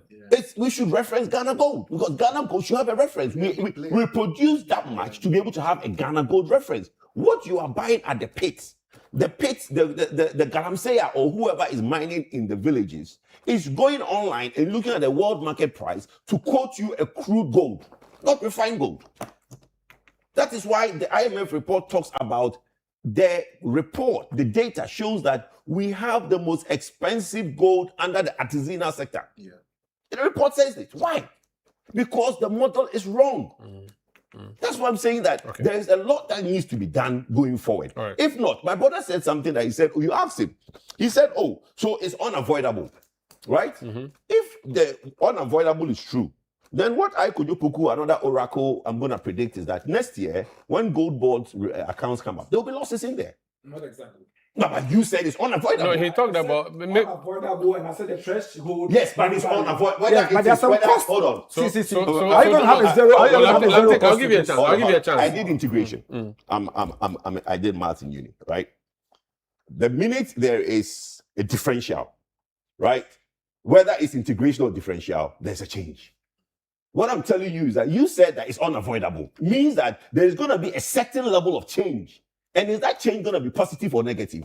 If the loss is unavoidable, then that means there's going to be some level of losses in GoldBod's accounts next year. It means it's expected again. There's going to be costs. That's what he's saying. Right, so let me move to him but now. You are saying it's unavoidable. So let me move to you. Thank you, Omoro. Let me just explain this. That listen, It's unavoidable because there's cost to every policy initiative and policy implementation.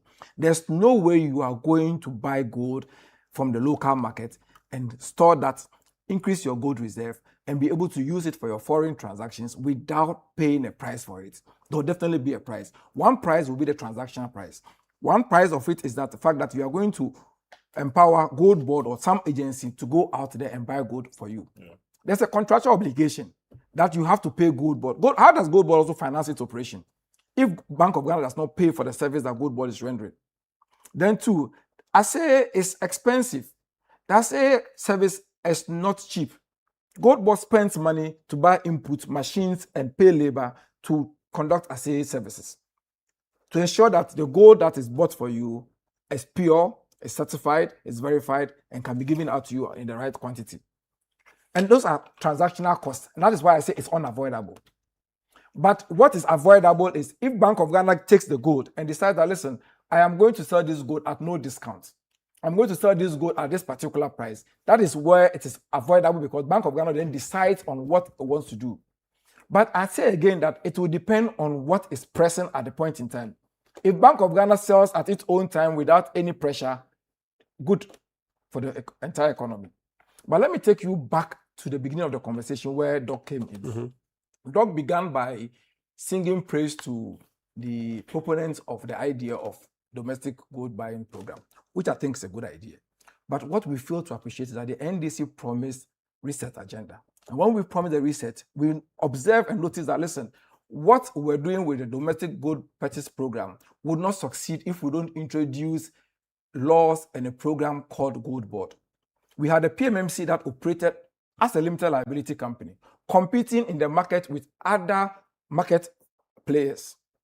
At that stage, all artisanal miners were free to smuggle their gold. In fact, it wasn't even smuggled. They were taking their gold out of the country on their own. And they were not breaking any law. And they were not breaking any law at the time because individuals could come from Dubai, from China, from anywhere and buy gold and take them away. Ghana was losing revenue. Ghana was losing the benefit of that gold. So what we did is that we now introduced GoldBod. We went to Parliament. They did not have this idea in 8 years when they ran this country. We thought about it. We noticed the difference. We saw what was ahead. And we said, if we do this, it will benefit the country the more. We went to Parliament, passed a GoldBod Act, came back, enforced the law, and said, listen, GoldBod, take over the assets of PMMC. Take over the contractual obligations. Go out there and buy the gold. Mind you, at that point, you do not enforce some of these policies with strict compliance, ensuring that I have my price. If you don't buy from me, I'm going to go around and arrest people. Unlike cocoa, where they are packed in sacks, you can easily arrest people at the border points. Gold, you just simply can put it in your pocket and walk across the path to porous borders and walk to the next place in Cote d'Ivoire or Burkina Faso and sell them. I come from the Upper East. I'll tell you that there's mining activity going on in Upper East, across close to Paga and other places that people can cross over to Burkina. If you don't provide incentive to the miners, to the third parties, see, let me tell you, even the miners themselves are not even the one who sell gold. There are gold buyers at the local level who go buying gold, intermediaries. In black polythene bags. Absolutely. If you don't provide them incentive, and one of the key incentives we provide them was what we did by taking off the withholding tax. So give them a better deal. By allowing them to sell the gold to us on the market price, the Forex Bureau rates.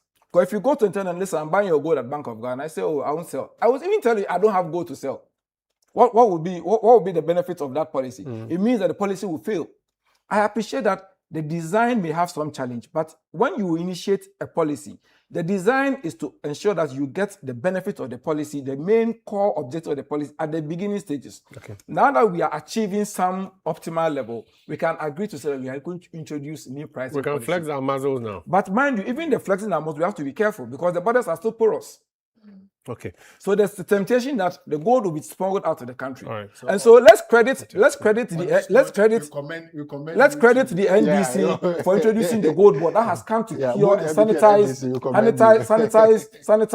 the gold transaction and gold business in Ghana. Okay. And more importantly, we have given something back to the economy. See, because of this today, our city is stable. We are able to pay debts that you couldn't pay. You gave people haircuts that you give the domestic debt. They paid. Who paid? They paid the haircut. Who paid even recently? What? The haircut. The haircut that you gave.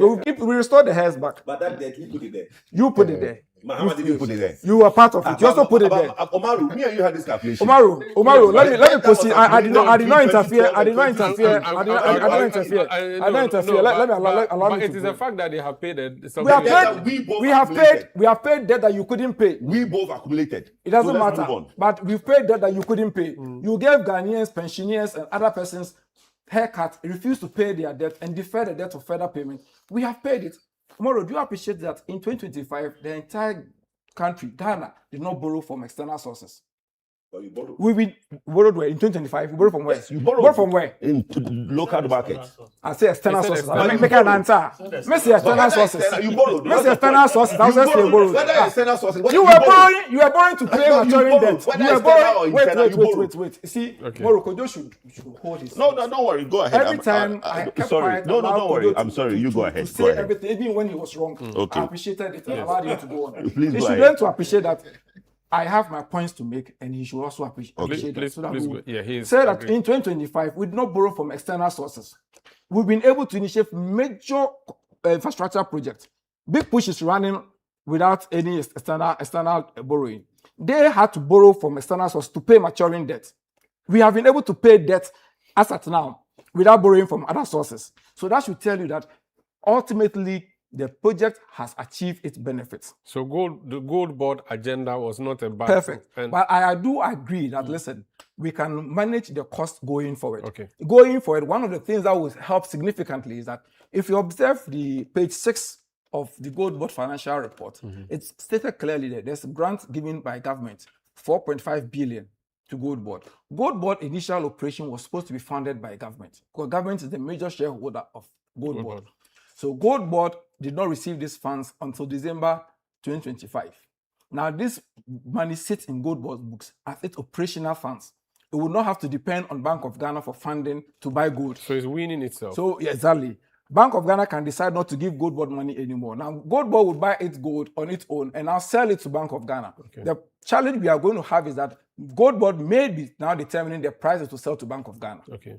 And that will be a cost to GoldBod. Or alternatively, GoldBod will sell it to other third parties. Directly, and be able to rake in money. Very well. The other part of it is that the assay fees and the transactional fee that Bank of Ghana used to pay. If Bank of Ghana does not provide money to GoldBod anymore, that fee will not sit on anyone's books as cost anymore. It will be avoidable cost.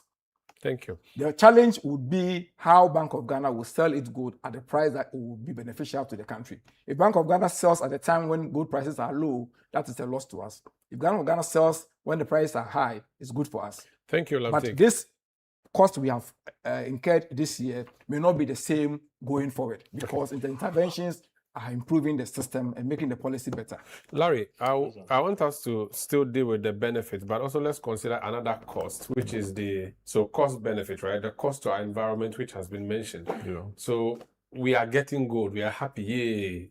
How do we deal with where the gold is coming from? Because where the gold is coming from is also a problem. So we are enjoying today, but in the future, let's consider it. I don't know. Yeah, obviously we are going to pay the price. And it's obvious how, pollution is happening all over the place.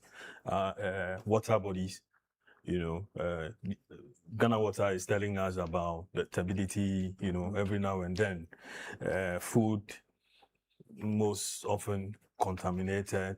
We've heard arguments about tomato, contombre, and many others. So obviously there's going to be an issue, or there is an issue. And like Doc said, maybe we should put a team together to tell us, the environmental cost as far as this is concerned. Although we, as we are, ordinarily we can observe whatever is happening and then advise ourselves accordingly. But if we, you know how we respect professors and, so we need people like that to tell us, that this is what is happening here and that we should look at it more and more. Another thing I think we should do is to engage get the security agencies, the NIMOs and all the other state security agencies, to go down there and say that, hey, this is, this is wrong, and that you can't do that. If we allow foreigners in, like the way we've allowed the Chinese to take over the space, if there's a need to punish them, we punish them as well. Because, you can't go to China and do a thing like this and then get away with it. So there's some of those stringent measures will have to be put in place. I think that previously there was this issue about this community mining thing where people, or companies were assigned concessions and so on. What is happened to that? Because if we are to, continue with that, we'll know that, okay, Umaru or Alamtek or Poku is in this particular area. And so when something goes wrong, we know who to deal with. In the case of Akonta mining, so we know who is involved, and then we've dealt with the person. I think we need to strengthen that area as well, so that we can better inform ourselves on the way forward. Tanka, how do we balance the benefit versus the costs? The benefit from GoldBod versus the cost to the nation? Sander. I'm just listening to GoldBod again, no? We can only appraise whether we did make any progress or otherwise. If the report that comes out after this one has made significant improvements, in the cost of this whole GoldBod program. If it turns out that again, you are creating a new path or a new road, but the distraction that comes with it, if it turns out that the distraction is more, then you may need to reconsider. If it turns out that the path being created is, however, worthwhile, you might just look at minimizing the distraction. So the cost should not be more than the benefit? It shouldn't at all. There was already, we talk of GoldBod as bringing in money, as though before GoldBod, we were not getting any income at all from gold exports. We were, except that we are seeking to optimize, if I borrow the words of Dr. Beduza Akodia, we need to optimize the returns on that particular resource. We seem to have found a certain panacea, which is good. But Sander, on the street, we will not be happy to be hearing entities incurring these kind of losses, be it Bank of Ghana or GoldBod, whichever comes first or the latter. If an SOE was incurring at this rate, it will be alarming. No matter how good the social services it provides to the people, be it Ghana Water or ECG or any of the SOEs that we have. And so I think that whilst the conversation is ongoing, whilst the CEO GoldBod is also explaining the issues, I think that what should not be lost on him is the need to take into consideration the voices around the table. Some of whom may not agree to the things he probably does or say. It's okay. But if you listen more, sometimes you become a better person. I'm sure he will be able to report a lot better a year after if he were to listen more. I would hope that after maybe the engagements this weekend, they will get back to work, roll their sleeves. Wherever they are getting funding from, as I'm told by Lamtek here, that government is giving them some money. Has given them. Do you know how much that is? 4.5 billion. Ghana cedi? Yes. It's Okay. on the books. It's Okay.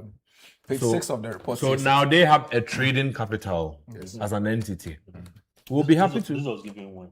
It was given December 2025. So this money would have come earlier to augment the operational capital, but it did not. It wasn't released earlier until December 2025. So it sits there. It's now rolled over into 2026 as part of their operational funds. So Sander, I think that the best time to judge GoldBod really would be at the end of the year. If they got the money in December 2025, by close of year, you could look at their P&L and say that, look, okay, we gave you 4.5, you're able to turn it over and arrive at 7, 10 billion, and so you are a profitable entity. Okay. That we can. But then again, the environmental cost is also a very serious conversation that should be had. Don't let us lose track of the fact that Galamsey is still a national problem. And so whilst we are encouraging gold, aggregatorship, people should be able to send everything they are able to mine for us to be able to export collectively as a people and get the benefits. We should also not be encouraging those doing the bad things in the forest and thereby destroying our water bodies. Okay. GoldBod should be able to help, if they can, fight Galamsey, so that by so doing you become a responsible organization that says that, look, I'm here to aggregate gold. But I'm also It interested is not every gold that necessarily I'll be interested in. If we don't fight that menace, it would be made to seem to the ordinary Ghanaian as though, on one hand, we've set up NIMOS, we've given them logistics, blue water guards out there. On the other hand, we say to anybody who gets gold, bring it. I think that there should be a certain track and tracing of the sources of gold that GoldBod is actually even buying. There should be. Cocoa is doing that. No, but is it practically possible? Let me explain this. 10 of us are bringing you something, right? If I don't have a concession and a mine, okay, as we speak, an MPP regional chairman is in the gallows already for the same mining something. Ex-chairman. Ex-chairman. Now there's a new one. As of last week. Yes. Former chairman. So you see, whilst we criminalize some aspects of mining, if it turns out that all 10 of us are bringing you gold and you do not have certificates from some of us to say that, of course, you have been given this concession, you are mining here in Natiwa or anywhere you are mining, right?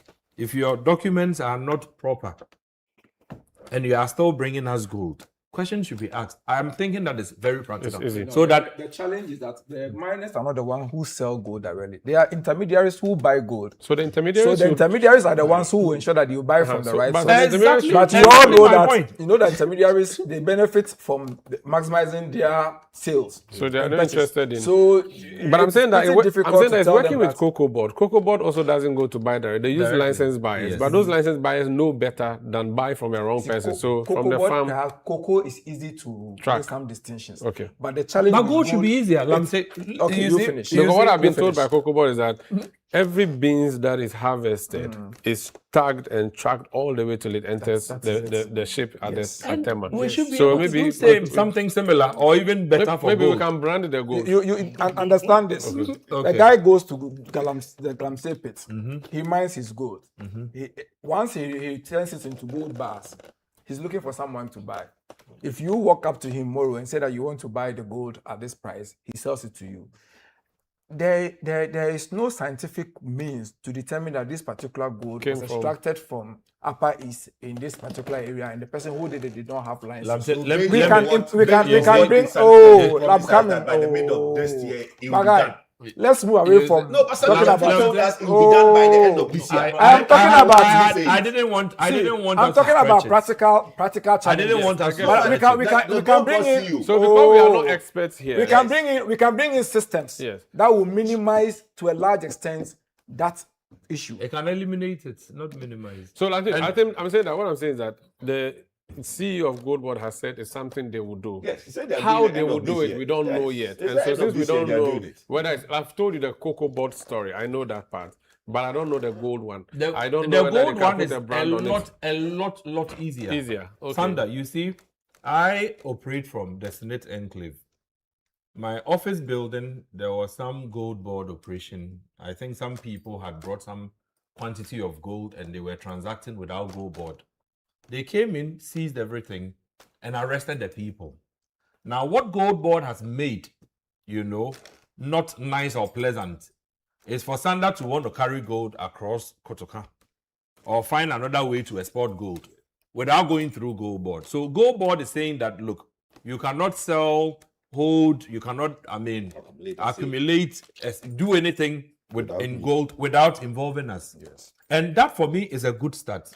Where GoldBod would need to be very strategic is to ensure that the aggregator who is bringing me the gold, right, is able to provide adequate documentation to say that I am Kojo Poku. I'm bringing you one kilogram, right, whatever, of gold.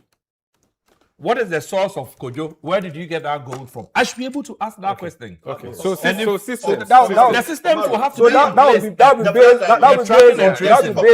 be based on compliance. Okay. Blood diamond. Exactly. Now you can't blood diamonds. They You go for can't do blood it. diamonds. Yeah. They can track diamond. Yeah.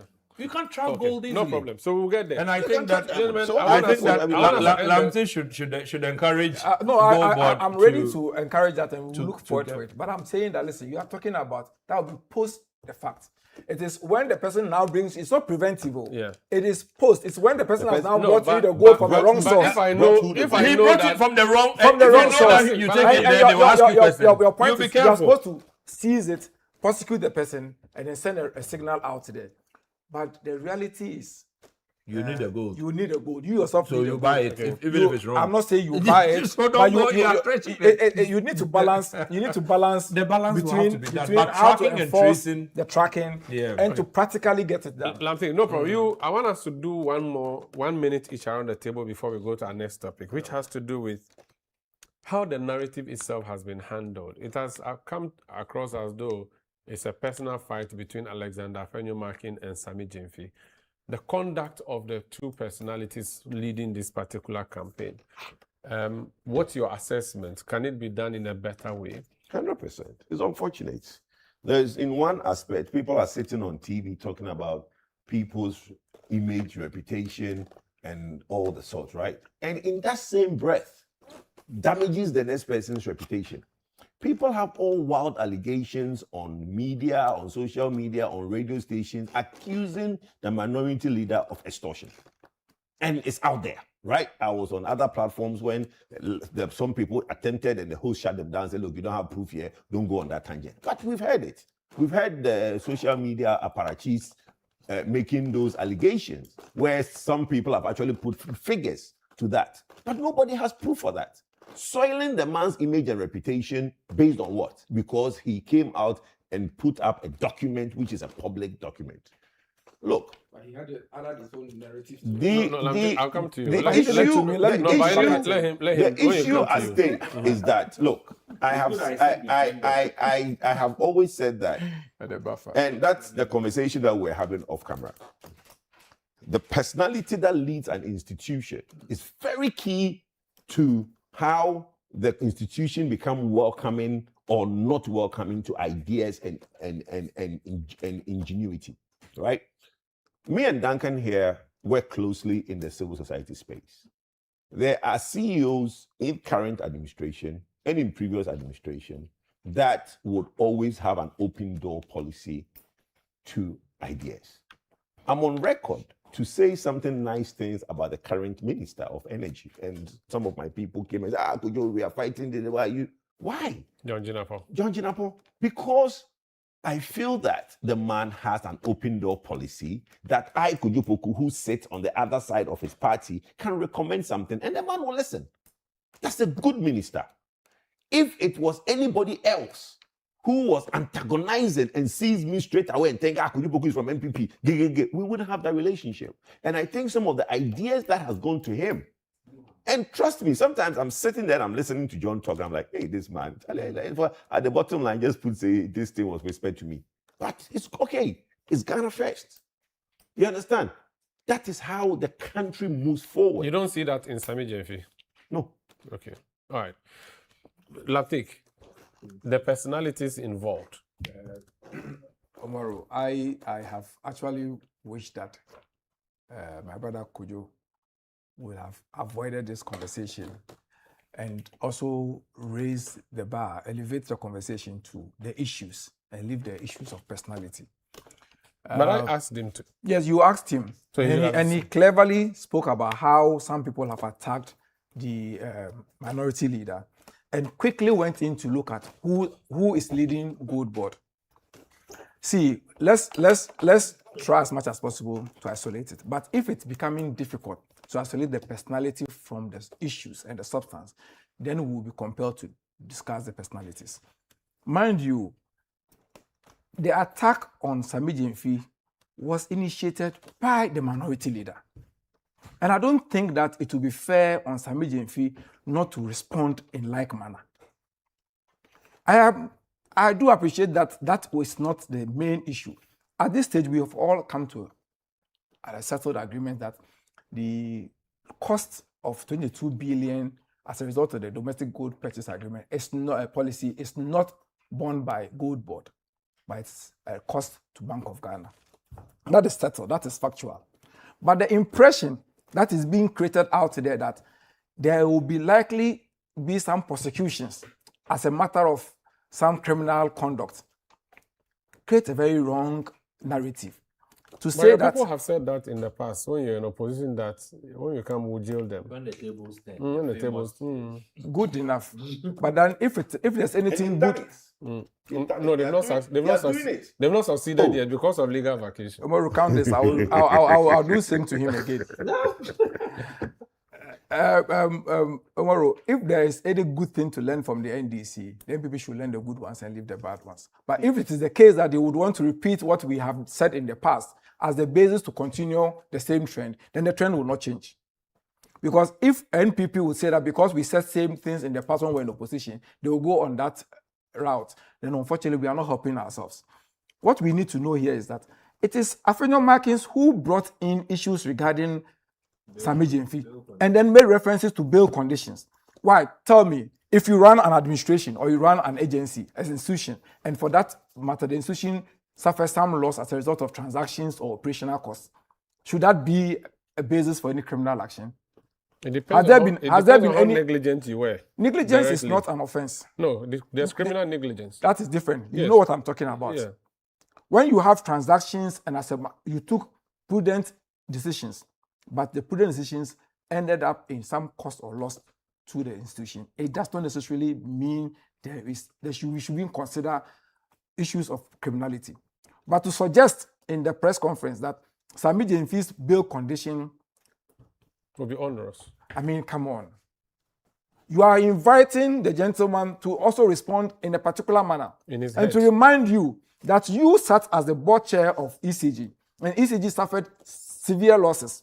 Should that be pointed at you as an individual? We should move away from having the conversation around the person who runs GoldBod. GoldBod is not a sole proprietor. GoldBod has systems, management policies, and a board that oversees the operations of GoldBod. There are systems within GoldBod that ensures that the right things are done. Management reports, board oversees its annual report, and we've seen that GoldBod voluntarily published its own financial report on its website. Please don't say that. It's not voluntary. It's by law. Don't say In that. compliance, but No, what? no, no, it's not Wait. Okay, let's not Wait. You are obligated to do something you have And you've done it, and that is voluntary because you can also choose not to do it. You can choose not to do it and bear the consequence. No, if you choose not to do it, that's and you bear the consequence. So let's go. Let's continue. Fair enough. So GoldBod, in compliance with its regulatory requirement, has published its own financial report, giving us some room into its operations to see what goes on so that we can all appreciate what goes on with GoldBod. Let's move the conversation away from the personality attack. All right. But I can understand that Afenyo Markins and the MPP will continue to do this because they lack the idea to push GoldBod policy today that we have been able to do it. And the frustrations is observe Afenyo Markins clearly. Look at his body language. Look at the tone of his language. You can tell that the man is frustrated. He's frustrated because he led the MPP in one of its worst parliamentary defeats. And today, no, you know that for sure. And today he's struggling to remain relevant within the NPP by continuing with this particular attack. But how do you blame him as minority leader for the loss of seats? But you can blame GoldBod for the loss of 22 billion, but you cannot. You don't put this one. The two are not the same. Why not the same? Today you can blame. Wait, let me ask you. But if you are elected MP from Boko, yes, and you have come to represent MPP in Parliament, yes, and the man is from Efutu, he is your leader. At the end of the day, he's just The- your leader here. the But when it leader- comes to the election, you all go the back leader to your has a constituency and role. campaign. He has a So role if to you play. go to The campaign leader, and you the lose, leader, how the can you leader, blame the the leader? leader as a leader of the party in parliament Yes. has a role to play in ensuring the party succeeds at its election. In fact, he's the one who said that he would ensure that the party would not go to opposition. He will ensure That's that the not the party. national He chairman's actually job no. He or the regional in chairman's addition, job? he's part of the team. Okay. As a matter of fact, he refused to sit in a particular seat, saying that if he sits on that seat, it's bad omen, and that he will not sit on that particular seat. He will ensure that he's a journalist from your own station. A journalist from your own station question my him. producer. Yes, Jude. question him on the premises of court. Mm. That whether it is erroneous or proper, addressed him as the minority. He refused to accept that address. It tells you clearly that Afenyo Markin's body language clearly demonstrates how frustrated he is. Very well. Let's leave it And here. he will remain. He would have to fight hard to remain relevant within the NPP. We know for sure that Bawumia is going to change him very soon. It's only a matter of time. Now it's you, only a have, matter now of you time. know how. Duncan, the personalities at the front, could they manage Sandra, I this think better? it's good you position me here. The two of them will not agree. You are the Strait of Hormuz. But the oil will have to flow To some flow, way. I think that if you detach the personalities, it's good that the conversation came to the burner. It's good that GoldBod has to, at some point, explain its operations. It's good that the minority is playing that role that you expect of an opposition party, where they raise the issues, draw people's attention to the issues, and then you can have some of the issues addressed, right? In the past, however, you've seen political responses that suggest when you are even talking about a specific problem, they sometimes make you feel you don't even know what you are saying and that you are the problem. In this instance, it looks as though there clearly is a problem that needs fixing, for which the government itself had even gone ahead to now say it was not going to fund GoldBod from the BOG vault, but it was going to give GoldBod some money, which has been confirmed on your platform. So we are making some amount of progress, and that for a Trotro person should be positive.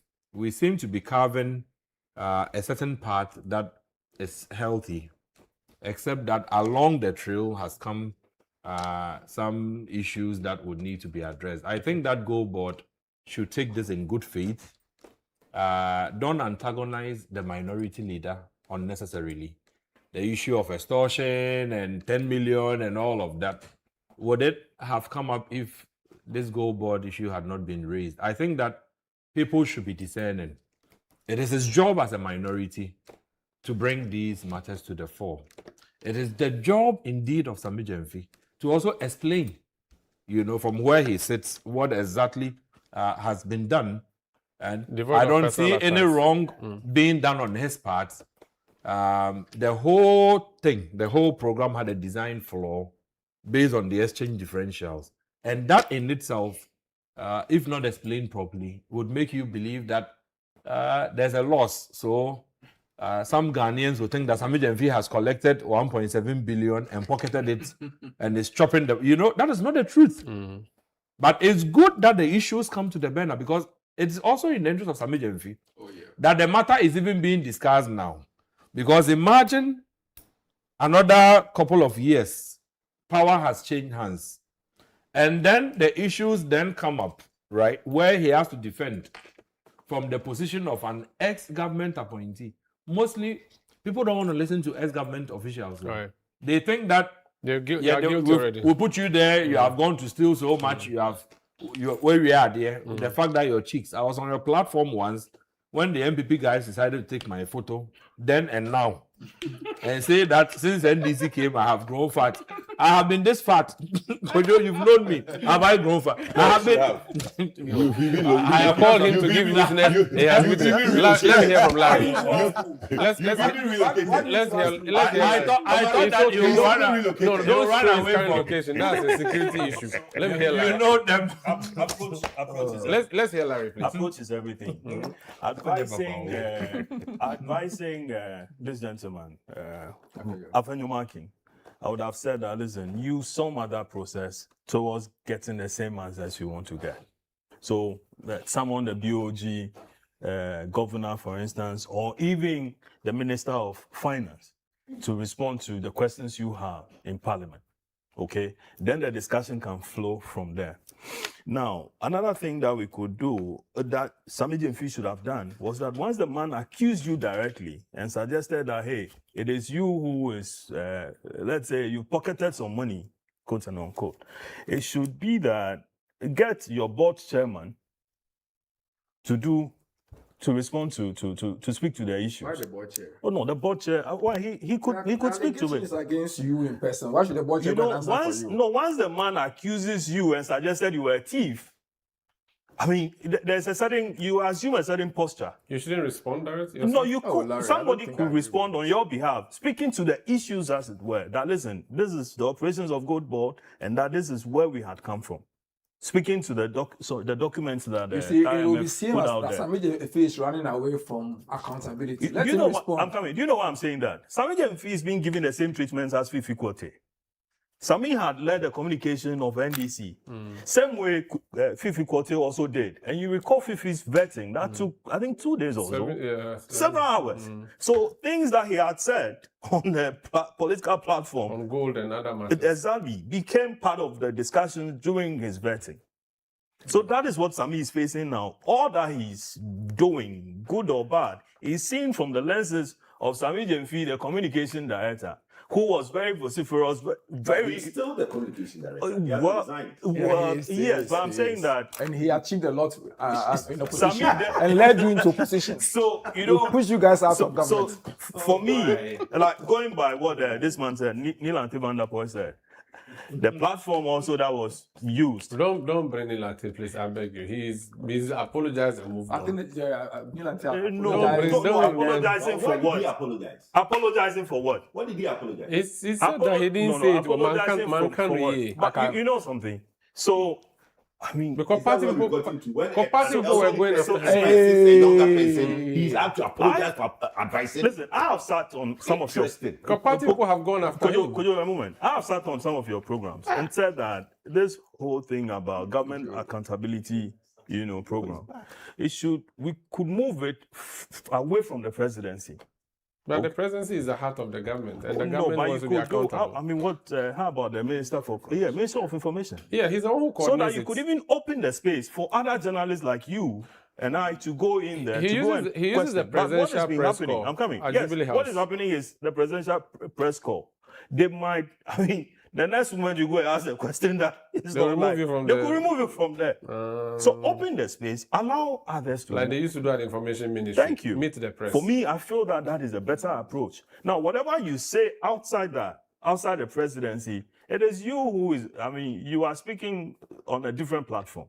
But the very moment it becomes the presidency, it's as though the presidency has endorsed whatever it is that you are saying. Okay. However vitriolic you go, in response to another vitriolic attack on you. And I think that is what is happening here. Okay. Okay? All right. So I would have, suggested that... Larry, so for you, Van P shouldn't have apologized.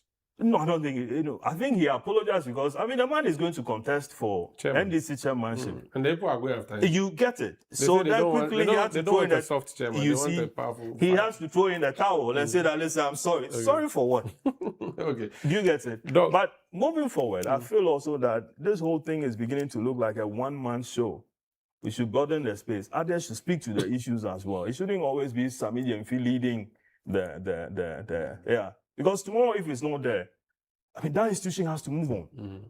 You get it? So there are others in there who are capable of speaking. And this issue every now and then, people are judging him from whatever he said when he was in opposition. Okay, and Doc, you want to speak about how the personalities are handling this matter? I should let the cap pass over. I'll just talk about communication of the policy in general. First of all, they should understand that Ghanaians have become very interested in whatever is going on. And therefore, the communication departments of GoldBod, BOG, Ministry of Finance should be, very active and proactive, not wait for the politicians to start before they come and respond. So why don't you start the conversation? it's similar to what happened at BOG when we're discussing the 2025 financial statements. It took the majority to hold a press conference. Of course, you don't expect the minority to sit down. They also come and rebut. So what would have happened if, what would have gone wrong if the governor himself or the deputy, Zach and Matilda, or they have a communication department, what's the name, Otabel, you know, to meet with the researchers and say, oh guys, this is the BOG issue, this and so, this is the issue, this is the issue. Then we all understand.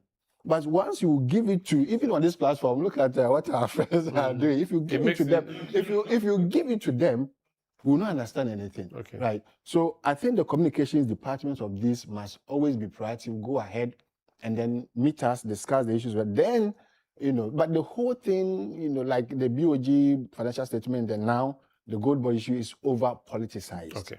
Right. And the financial sector does not like noise. So you can't pay the delivery, remember. The financial sector does not like noise. So we should try and minimize the so-called noise. Forgive me, it's a noise, quote unquote, political discussions on that, so that we can have a better. Oh, I'm sorry. We are having political discussion. Okay. It may perhaps be. Let me say political discussion. Yes, but then, yes, but we are politicians, we are political actors, so we'll have political discussion based on our political. I apologize. This is the big issue. Political noise. This is political sound. Lantik, spokesperson of Ghanaian politicians. I want to come to you now. You went on the campaign trail and told us you are bringing us 24-hour economy. You brought a clock and said that, for instance, you, so as Deputy Gaming Commission boss, maybe you close at 5 p.m. Larry will take over and close at midnight. Then I'll come and take over from 1 a.m. to the morning. 133. That was the understanding. That was the policy. Now you are busily doing demolitions and building markets, and the secretariat in charge of 24-hour economy is saying the thing is not within their mandate. Is it the case that you are redirecting your 24-hour economy, you are changing the policy as you move, or it has been misunderstood? Very well, thank you. I think that the conversation around the 24-hour economy has perhaps not been properly put out there to create the right appreciation of the policy. Of course, during the campaign, on campaign platforms, you may just pick up on highlights of what the policy is and sell it out to Ghanaians. And that's what we did. And we promised that we'll introduce a 24-hour economy policy. And that's what we intend to do. Now, after winning power, we put together a team. We've designed a law. We've taken it to Parliament. Parliament has passed the law. We have a secretariat running. Now, the main essence of this policy is to ensure that we'll provide some incentives that would drive the economy into the night economy.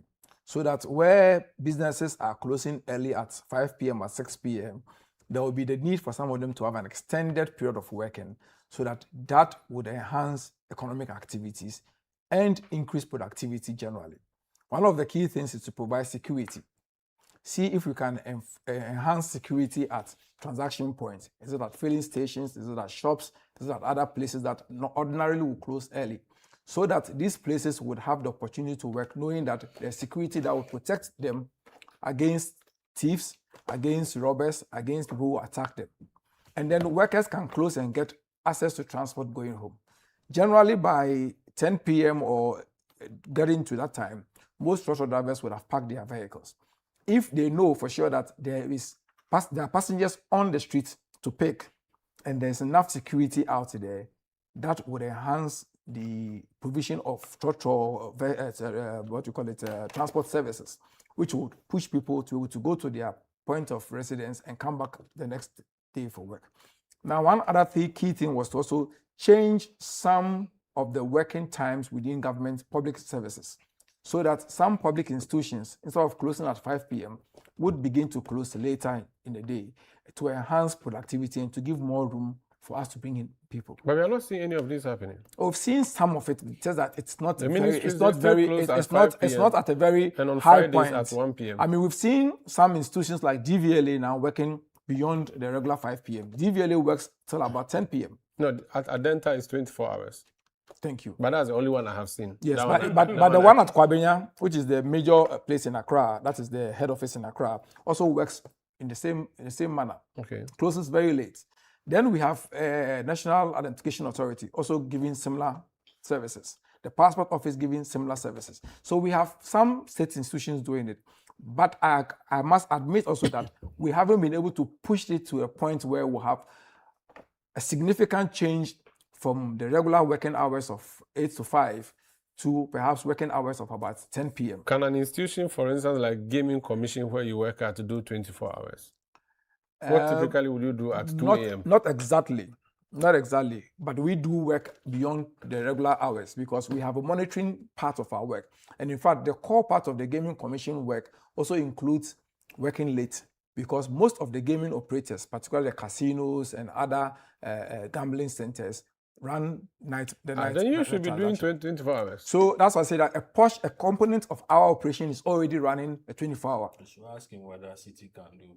No, we already do they are already 24 hours. running. And you do your show 24. 24 hours. Listen to 12 midnight. You are listening to recorded over. So our monitoring teams go out there at night, sometimes at odd hours at 2 a.m. to visit places that we have license and even to monitor unlicensed ones and be able to do that. But the new thing we are hearing is that you are building markets. In addition to the policy drive that I have mentioned earlier on, it's also create market centers that will propel economic activities at particular places. But how can that happen? That's what I'm going to explain to you now. Now listen, in some places, the point of transaction, which is the market centers, are not well organized. Now we said that, listen, we are bringing you modern markets that would ensure that there's police station that will provide security. There are clinics that will provide first aid. There's some other support services that will help to drive the market. So that when these markets are well established, the activities in the market will extend beyond the regular time. Unlike the traditional market is walled, I think. Makola may not be walled, but I think yes, but you only mentioned isolated places like Makola and the rest. But what about when you move on to some places in GoldBod, or you move on some places in Nabdam? Or yeah, but my point is that if it is that. workable somewhere, why is it not working already in Kaneshie, for instance? Why is the Kaneshie market not awake throughout the night? It means that there's no demand for it, and if there's no demand, you can't supply. No, the demand can be created when you provide the incentives to enhance the demand. One key component of that is to ensure that there's security. See, but people want to sleep at night anyway. So why would you think that they will come? No, there are persons who also there are persons who want to not necessarily move away from contemporary and maybe food stuff, but think about other things that people buy. I mean, I give an example. Whenever school admission starts, and you go to Makola to buy items for your child to go to school, you see the loads of traffic at that time because it's a peak time for it. There's a particular shop around the Rollins Park where I have been there to buy stuff for school children before. At 5 p.m., the place is busy. And there are persons who cannot stand the traffic of getting into the center of town. If we are able to allow this policy to grow, it means that you can afford to wait. Let the rest who want to go in the morning go to town to buy their stuff. And at 8 p.m., you can move into town to do your purchase. Okay. And it's not essentially about buying food items, tomatoes, contumely, okra, and the rest, but there are other logistics, other items that people need at some times that they can afford to go later in the evening to pick them. I mean, we know for sure that in parts of Accra, there are some places that the markets run almost in the evening. I mean, go to Osu, the night market. It runs even in the night because you know that there's a place you can go and get these items. And that is why the market people will continue to be there. Okay. I do appreciate that there are some challenges in the full implementation of the policy. And I'm hoping that in the coming months, we'll see some implementation that will move us away from just creating and demolishing structures for new markets, but propelling a night economy going forward. Kojo? You see, he started his statement by saying that they have not been properly put the 24-hour policy out there. You can't put it. Yes, you did. You said you have not been able to. Communication around the 24 hours properly been put out there. The reason you've not been able to put it out there properly because there's nothing to put. Oh. We started from day one that 24-hour economy is not a policy. My brother, do you know Adenta Housing Down? Mm-hmm. You know the market there? Not much. Oh, Adenta Housing Down, you go straight. There is a beautiful market on your right. Yes. It has a police station. It has a fire service. It has a clinic. It has banks. And it closes at 5 o'clock. Everybody's gone home. So the things you are trying to do already exist. So it's the attitude of the people. Or My brother, look, let me ask a simple question. If my mother says cassava, and he knows that at 2 a.m. at night, the Burkinabés come to buy cassava, she rise and go and buy. would he, when he closes and come home, would he get some, when she rises and go home, would she even put somebody there to wait for the Burkinabés? She will. Or she'll come back herself. Or she'll come back and wait for the Burkinabés to buy the cassava at 2 p.m. 24-hour economy is driven by demand. You rightfully admitted that your institution, because casinos are 24 hours, you have a monitoring team that is working at night. Yes. You see, you guys keep saying that DVLA Adenta or DVLA is working 24 hours. What you guys have promised the youth, and there's a girl I'm looking for. That girl says, repeat after me. 1 job, 3 people, 3 every year. I'm looking for that girl. Do you know why? Even that Adenta that is working 24 hours, do you have 3 shifts? You are opening late. Hold on. You are opening late and running skeletal staff in the evening. Because the workload will not be the same. That's all, my brother. So you lied to the people of Ghana.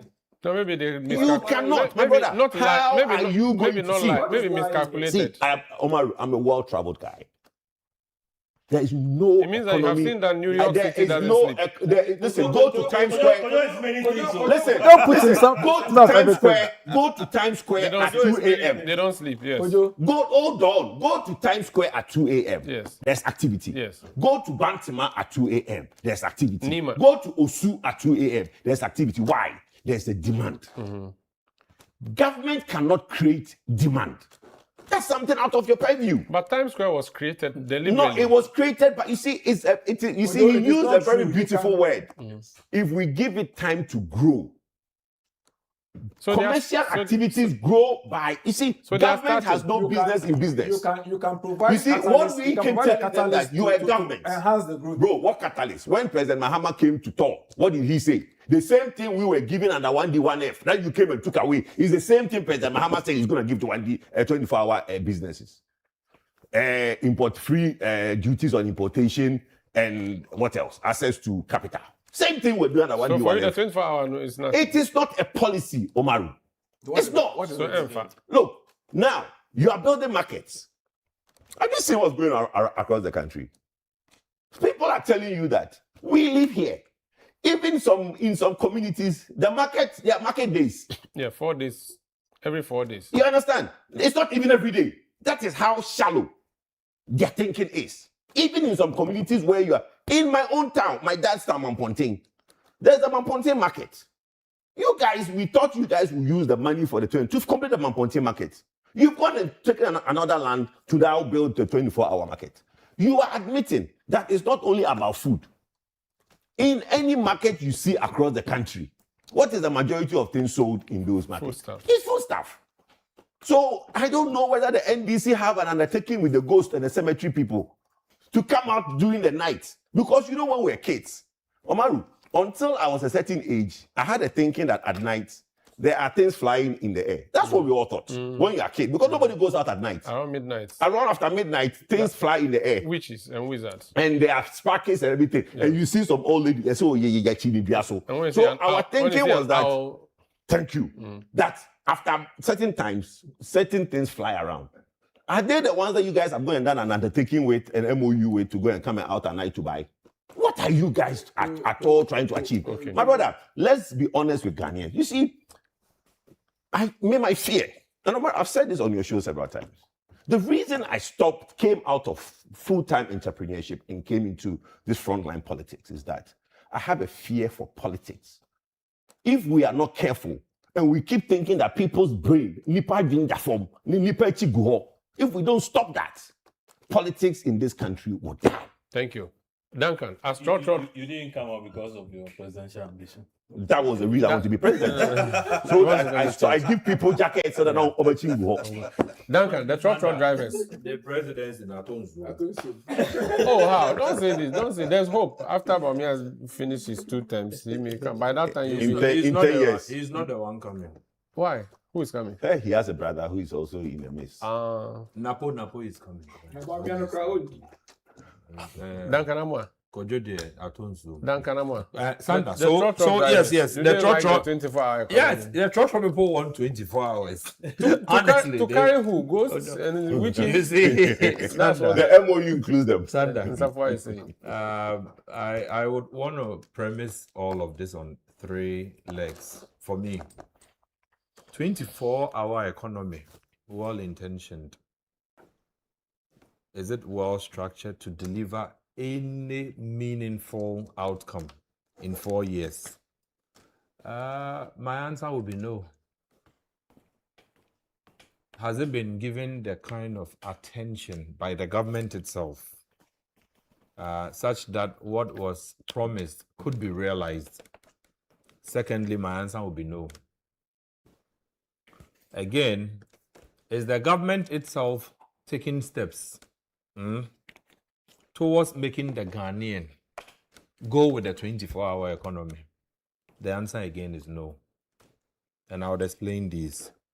Sanda, 24-hour economy should not be based on a procurement economy. We just want to build physical infrastructure, facilities, markets. If you don't go to the second question I asked, is government taking the people along on 24-hour economy? The answer again is no.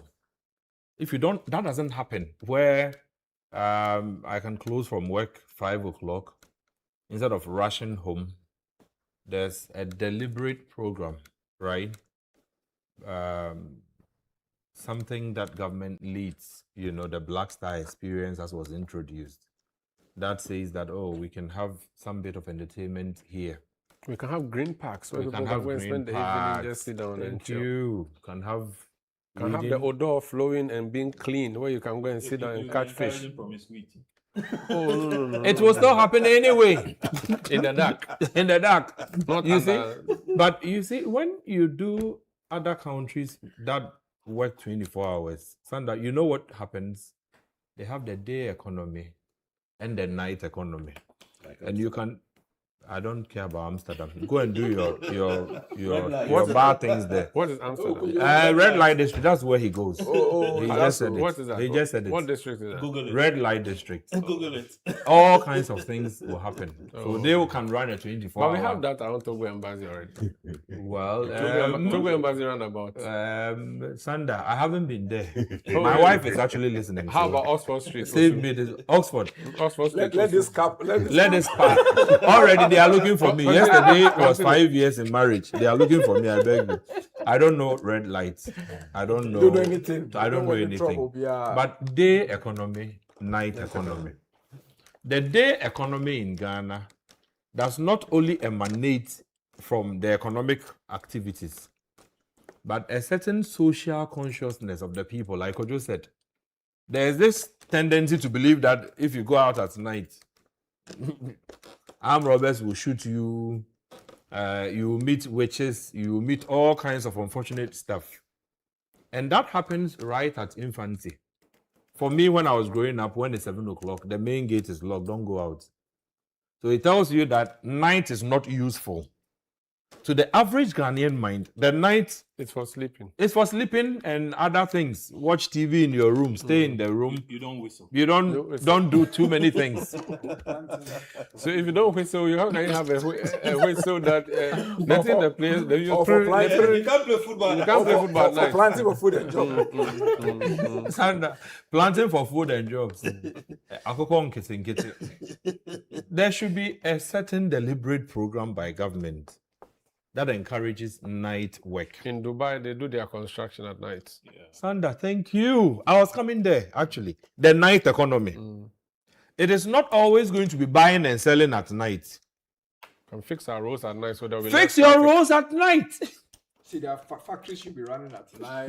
This morning, the motorway Do you that I was see? coming. Sanda is a brilliant mind. And you're also thinking. And Kojo Poku will bring the other one they did.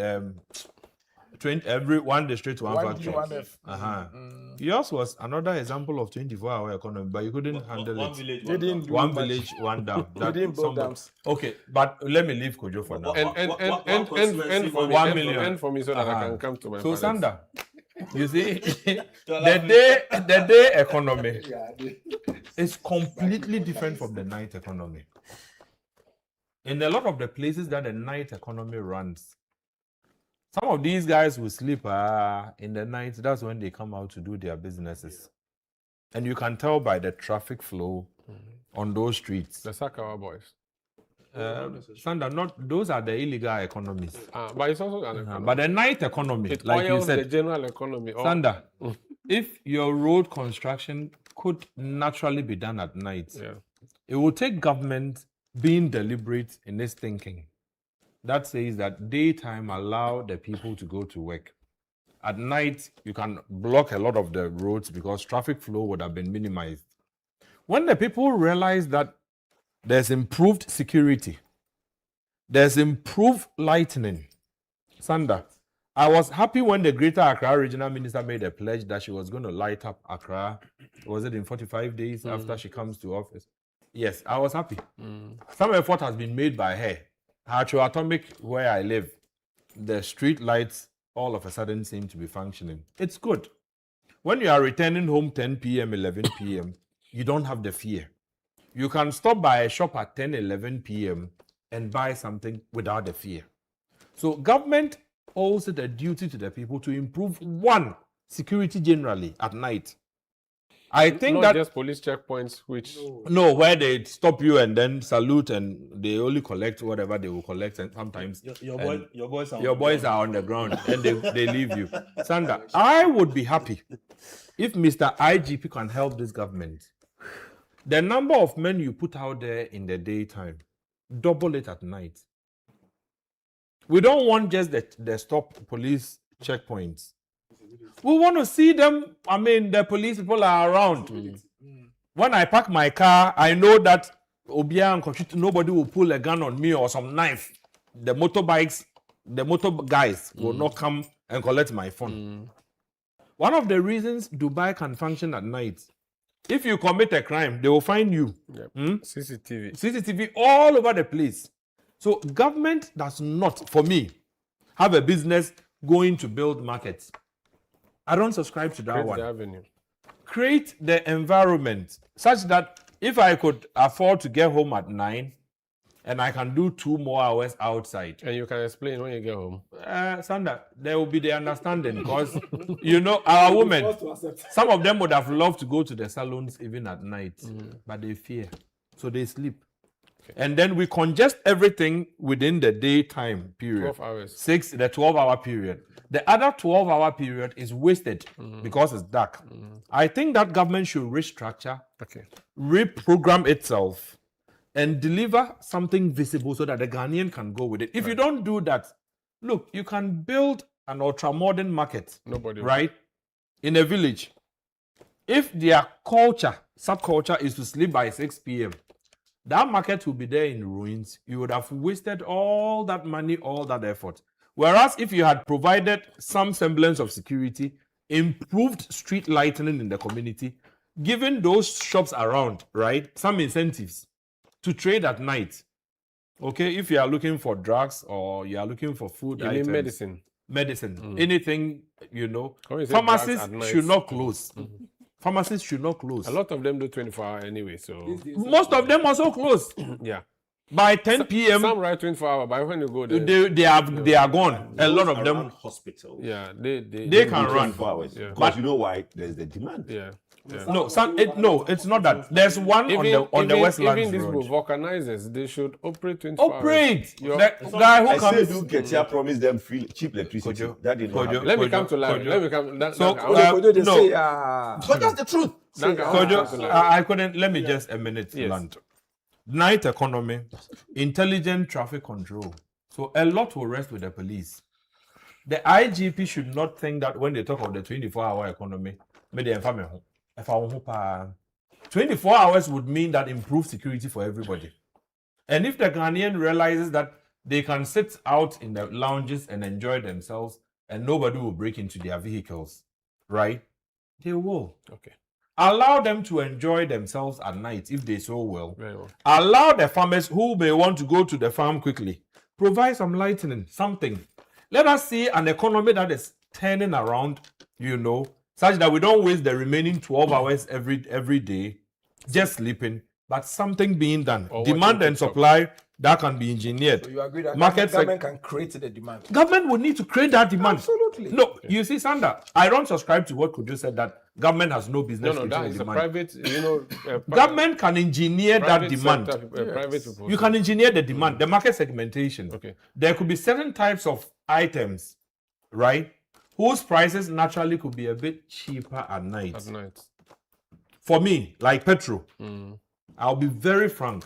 If you leave me as an OMC to operate, and I can automate one of my pumps, right, such that instead of idle downtime, right, I have maybe 1,000 people coming in at night to buy, instead of probably 13.5, at night I can do 13.45 with an automated machine. With an automated Then machine. you have lied to Wait. the pump attendant. You've lied to the pump attendant who you promised 1 Could you wait? It's not just the pump attendant, but I want it such that, Sanda, if somebody has to wake up 4 a.m. to fuel, Incentive. there's an incentive for The them to do so. motivation. That's where government engineers that demand, and I think that we should be able to move towards that, and then in the future we can see 24 Larry, let me hours hear you, then I'll happening. go to Dr. Conclude I for us. recall President Kufuor describing the governance structure as the engine of growth, okay, when he was in office. So it means that government has a role to play as far as, some of these issues are concerned. We can't just, push them away like that. Now, I subscribe largely to all that they have said here. But subscribe to Koyo too. Oh yeah, I mean, How's it possible? wait. We are different pages. No, wait, You can't why? subscribe to No, both negative and positive. I said I subscribe largely. No. If you don't subscribe to Koyo, say it. I If you subscribe to Koyo, say it. At least we subscribe to there being an Adenta market that has all the things you want to build, that the place Are you will speaking survive. for him? No, you subscribe to that. It's Larry I'm hearing Sandra, now. we during election time, a lot of slogans are thrown at us. Thank you. So we've had the 1D, 1F. We've had the 1V, 1V, 1D, 1 village, 1 down.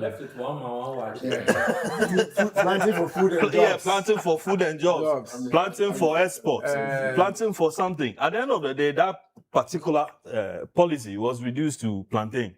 Yeah. At the Ministry of Agriculture. Yeah, at the Ministry of Agri. That was what we were treated with. Now again, then came the free SHS. You recall that? That also, I mean, it was carried out. There's been issues with it. People keep talking, but then hey, nobody is coming out to say that. Listen, we are going to address the one it. on even foreign debt. Ghana without. Yes. No, Ghana beyond. Ghana beyond 8. All of those things. But then at the end of the day, I mean, people So let the slogans work, you see. No, but I mean, the slogans are becoming one too many. And after the slogan, then implementation becomes an issue. Okay. You get it? So this particular one we are talking about, Ghana beyond 8. Ghana, so no, 24-hour economy. On one of your programs, we were having difficulty as to how we should describe it, whether the explanation has been foggy, or it's been smoky, or it's been cloudy. Okay, we have. It's not clear. It's not clear. Okay. Now, so then people are now asking, what are you doing in the market? Pulling down markets and reconstructing them. Now the Secretariat has to come out and say that, listen, they don't have anything to do with it. And it's rather the common fund that is behind some of these market issues. You get it? Again, lack of clarity as we speak. But going with 24-hour economy, first of all, let's address the structural issues. Let's deal with our land tenure system. Let's deal with our time management. And I subscribe to what Duncan is saying. That listen, police, IGP, deploy your men out there. Let them manage the traffic situation. So in certain countries, at a certain time of the day, the road it's one way. Another time, in the evening it changes. So it's not guaranteed that the way you are moving, the way you moved in the morning, that is how you're going to come back. In the evening. So people are changing. They are applying innovative ways towards running their societies. Okay. We can't continue, from there because we can't continue. We can't just do what we are doing and expecting different the same approach. results. We can't do that. Thank you, Larry. Aside that, we have what do you call it? This raw materials. What are we doing? Agriculture, for instance. What are we deploying as far as some of those things are concerned? Are we just giving tractors to people who don't even have lands in the first place? You get it? So it's not just going to one platform and just throwing a slogan out there, people buy into it, and then at the end of the day, delivery become you can't deliver. Thank you. Thank you. Let me hear from the economists now. The 24-hour thing is an economy matter. Yeah. University of Ghana. Yes, University of Ghana. What are you doing? Well, you should do lectures at midnight. Yes. Late, but not midnight. It's exactly a year now since at CPS we reviewed the entire 287-page document. The NDC manifesto? No. 24-hour. Okay. There's a policy document. Yes. Yeah, 24-hour economy program. Well, they call it program, not policy. But we have some questions about why they are calling it program when there are no parameters to measure successes. When we were doing the review, we first looked at the manifesto and we listened to the commentary in the run-up to the elections. It was about 133, isn't it? One job, 3 persons, 3 shifts. So when we were opening the pages, we were hoping to see a framework that would help us operationalize the 133. To our surprise, out of the 287 pages, only one page, page 18, talks about, in fact, even one of the lines, it's not even a paragraph, page 18, one line, talks about 133. They said on that page that the 133 is a destination.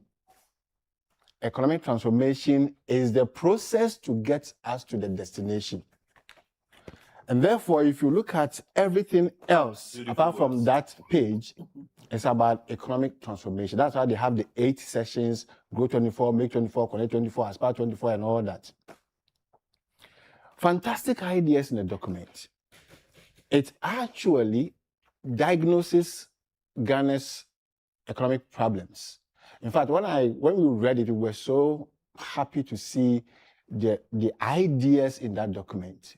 For example, the voter corridor economic issues, things like transporting people and goods on the Volta River up to the north. Fantastic ideas.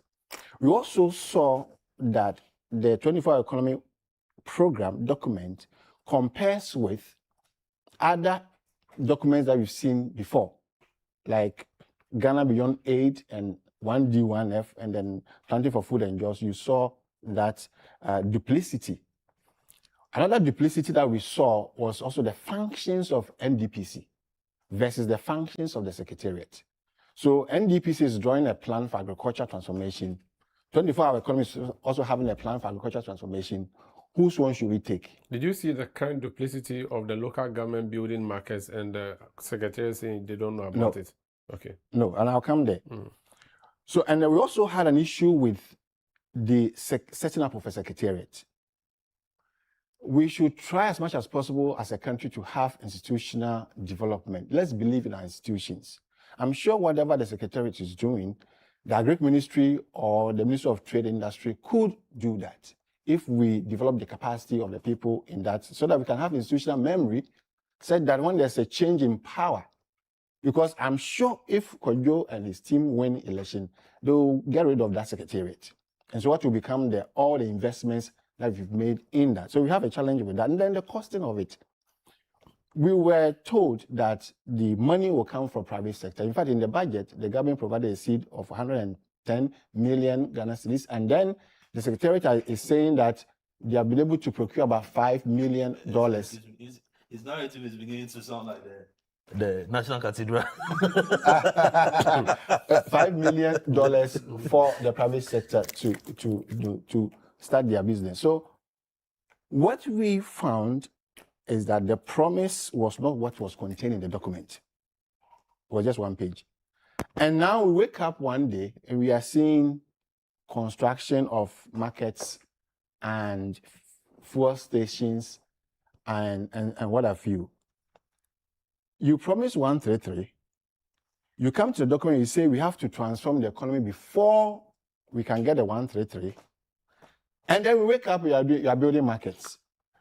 So the market you are building, the question we are asking, is it going to sell what has been produced or what has been imported?